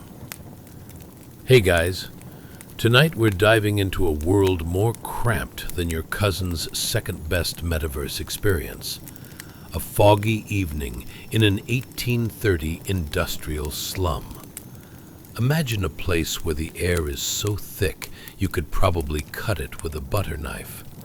If you ever wondered how our ancestors survived while simultaneously trying to breathe in a low-budget smoke machine, you're in for a treat. Before we wade through the fumes of history together, don't forget to like, subscribe, and comment, only if you genuinely enjoy this bizarre journey through time. Think of it as your way of giving a gentle nod to the ghosts of history, saying, "Hey, I appreciate your struggles." Sorta. Now, dim those lights like you're trying to hide from the judgmental glare of your houseplants and settle in. We're about to embark on a narrative ride through misery and laughter. Have you ever thought about what it would be like to navigate a world where gas lamps sputter like toddlers learning to blow out birthday candles? Or pondered whether you'd actually survive a night in a place so industrialized that even the rats looked like they were on a caffeine high? Congratulations! You've just woken up in the murky embrace of 1830, right in the heart of a bustling industrial slum. Look around. What do you see? A sea of faces, obscured by the thick evening fog, shimmering with a golden hue from gas lamps. As you squint, it appears these figures are moving like spectral shadows, mimicking your old gym buddies when they try to pump up their non-existent muscles. Let's talk about the atmosphere. The evening fog rolls in from the river, curling around the buildings like it's auditioning for a role in a Haunted Manor theater production. The gas lamps, casting a dim orange glow, seem to whisper secrets from a time when Netflix and chill meant watching your neighbor race a horse while casually wondering what the burnt toast smell was. In the damp chill of the night, every exhale is more visible than a toddler's temper tantrum. It's as if each breath leaves behind a ghostly whisper, floating through the alleyways with a confidence usually reserved for seagulls fighting over a potato chip. Speaking of potato chips, that might be the one thing missing from this atmosphere. Instead, the scent you catch on the breeze. Let's just say it's a unique blend of burnt coal, wet dog, and life decisions that, if bottled, could surely win awards for creative olfactory insults. You, yes you, are now not just a spectator, but a participant in this grim spectacle. Can you hear the sounds of laborers returning from a long day? Their laughter mingles with the mechanical clanking of machinery, a symphony that sounds oddly like a malfunctioning robot trying to breakdance. Each thud and clang is a rhythmic reminder echoing the promise of progress, accompanied by the subtle notes of regret for a simpler time. The streets are filled with folks casually attempting to dodge puddles that may or may not be hiding the local rats, whose buoyancy rivals the Olympic swimmers of the day. You might think dodging squirrels in modern life is a challenge. Try navigating streets rife with both puddles and the occasional stray horse, whose expectations of personal space certainly overshadow your own. As you meander through the marketplace, the vendors hawk fried dough in a way that would make even the most enthusiastic food critic weep with confusion and glee. Their sales pitches would put modern car dealerships to shame. Buy one, get one free. Unless you drop it on the ground, then it's an extra charge for floor flavor. The least you can do is hope for a clean bite. Fingers crossed, everyone. But wait, it's time for a quick diversion. Let's talk about living conditions. Homes here tend to be what you could politely describe as character-rich, constructed from materials that had their fair share of unfortunate decisions, wattle, daub, and whatever else fell off the back of the last wagon that passed. They are a little less quaint cottage in the woods, and a lot more gentrification could never. Picture walls that clearly say, "I've lived through worse." The floors? Oh, they're a delightful surprise of packed dirt, lovingly trampled down by wayward feet faster than you can say indoor gardening. Should you drop anything, say a shiny new coin, forget finding it. It's now part of the floor's charming ecosystem of mystery and potential foot disease. You know, just like a hotel lobby that hasn't seen a vacuum since the last century. And if you thought that sleeping conditions couldn't get any more creative, think again. You're not merely finding your way to a bed, you're settling in for a night on straw, stuffed into a frame that could double as a trampoline. Luxury?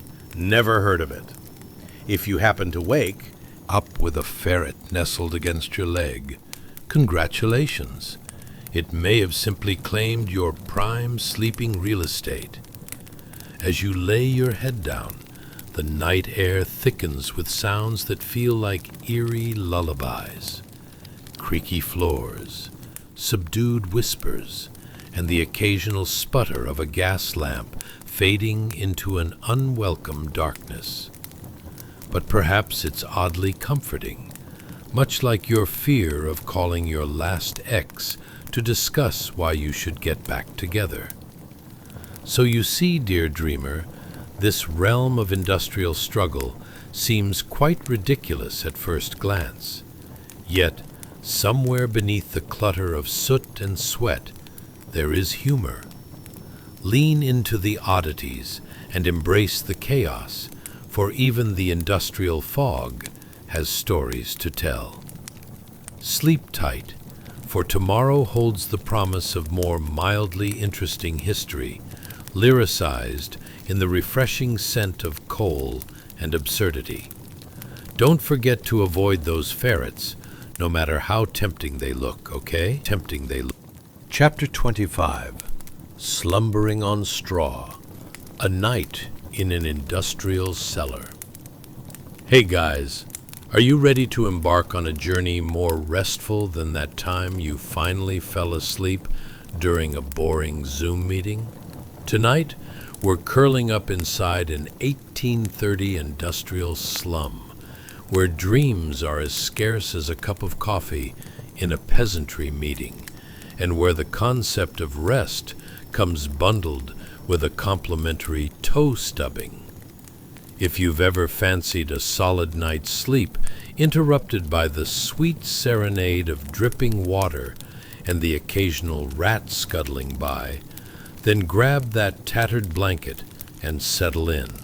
Just make sure you like, subscribe, and comment, only if you genuinely enjoy listening to histories that evoke more giggles than grimaces. Now, let's dim those lights, tuck in comfortably, and ask ourselves, what is life like for a young laborer in an industrial cellar? Do you ever wonder if this uncomfortable mattress is actually a recycled laundry basket? Or if that dripping water is the song of hydration or the screams of a past tenant trapped in their own folly? Congratulations!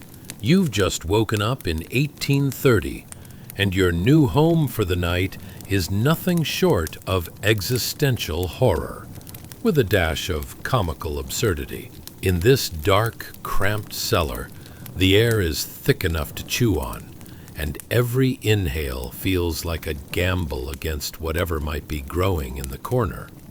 As you collapse onto the straw mattress, your body is as weary as a cat after a full day of existential pondering.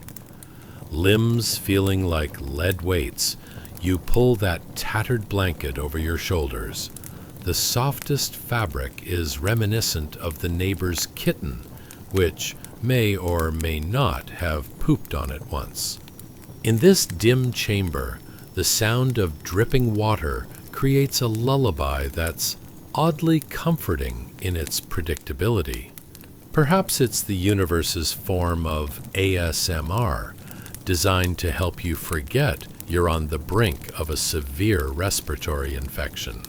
Raindrops may sound charming in the countryside, but here, they drip like the clock ticking down your sanity.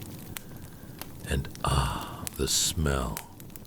With every inhalation, you're serenaded by aromatic notes of damp hay, sulfur, and that beloved essence of industrial despair.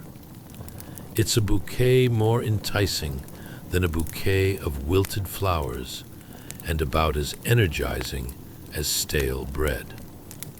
Would it surprise you to learn that this exquisite olfactory experience is the result of mingled sweat, soot, and despair? Talk about a unique fragrance. It's like an unfortunate blend of every candle you'd accidentally light during a power outage. Speaking of power outages, let's dive deeper into your surroundings. The straw mattress, luxurious surely, is not merely a sleeping arrangement.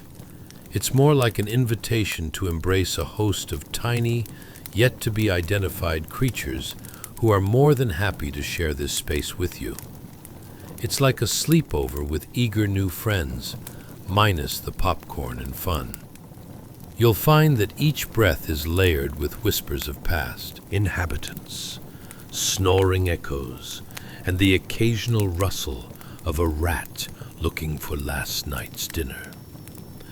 Now, lest you think this cellar is a far cry from modern living, consider this. Would you want to trade your plush, memory foam mattress for a pile of straw that feels like a bad day at a petting zoo? Or perhaps spend the night trying to negotiate a deal with whatever critters might be inching around your new mattress, hoping they don't mistake your foot for a midnight snack? It's all part of the experience. As sleep begins to shroud you, laughter emerges from memories of fellow workers sharing the best remedies for sleepless nights. One might suggest a cup of something warm and restorative, while the other swears by reciting the Ballad of the Soggy Straw until the sheep finally give in to exhaustion. Perhaps these remedies are simply desperate attempts to mask the reality that their evening entertainment is an ongoing battle with whatever this cellar's plumbing might be trying to accomplish. Oh, but the night is your only companion here, with no comfort but that of the ticking clock. If the clock could talk, it would likely reveal tantalizing, gruesome tales of ungrateful workers and clockmakers growing bitter in their craft. The comical irony of time-telling machinery lying within an industrial slum? You couldn't make it up if you tried. Deep into your experience as the night creeps by, you might find moments of warmth mixed with cold drafts sneaking through, like uninvited guests at a dinner party. Your head might drift back to imagining the thrill of catching a nice evening breeze through gaps in the walls, which serve as natural ventilation. Brilliant. Just think of the charm of a gentle gust sweeping in to join your snuggle party, feasting on your dreams like a ravenous wolf.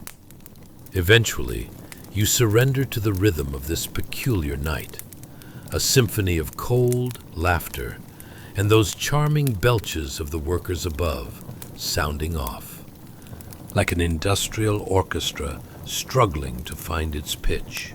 The absurdity of it pulls you closer to sleep, despite the discomfort and hints of chaos swirling outside. So, curling into that straw mattress beneath a tattered blanket, you drift into slumber, carrying with you a gentle chuckle at the absurdity of it all. As you dissolve into dreams, remember, there's humor waiting in the most unexpected places, even amidst the brooding shadows of history. Sleep tight, dear dreamer. Tomorrow holds more delightfully uncomfortable history just waiting for your eager ears. Tonight we walked through mud thick as regret, breathed smog you could practically chew, and watched families laugh through coughs, leaks, rats, and cabbage dinners that could legally be classified as a threat. We survived cellars where warmth was a rumor, tenements where privacy meant turning your back, and courtyards where laundry flapped like surrender flags. We met tired mothers, soot-stained children, old men who snored like rusty machinery, and workers who woke before dawn only to return long after it. Yet, through the grime, through the hunger, through the choking air, people still found humor. They still joked, loved, dreamed. They shared stale bread like treasure and stories like lanterns in darkness. And now, resting here in soft sheets, with clean water that comes from a tap instead of a queue beside a rusty pump, maybe we feel something else too. Gratitude. For blankets that don't scratch like sandpaper, for roofs that don't cry when it rains, for bathrooms with doors that actually close, for air that doesn't bite the lungs, for the simple luxury of being safe, warm, and breathing freely. So let your body sink a little deeper into comfort. Slow your breath. Let the noise of the world fade like footsteps disappearing on cobblestone. You are here, not in a cellar, not in smog, not waiting in line for a bucket of questionable water, but in peace. Close your eyes. Let sleep approach like morning light slipping under an old wooden door. soft, patient, inevitable. The struggles of the past remind us how fortunate we are today. Rest now. You've traveled far tonight. Good night, dreamer.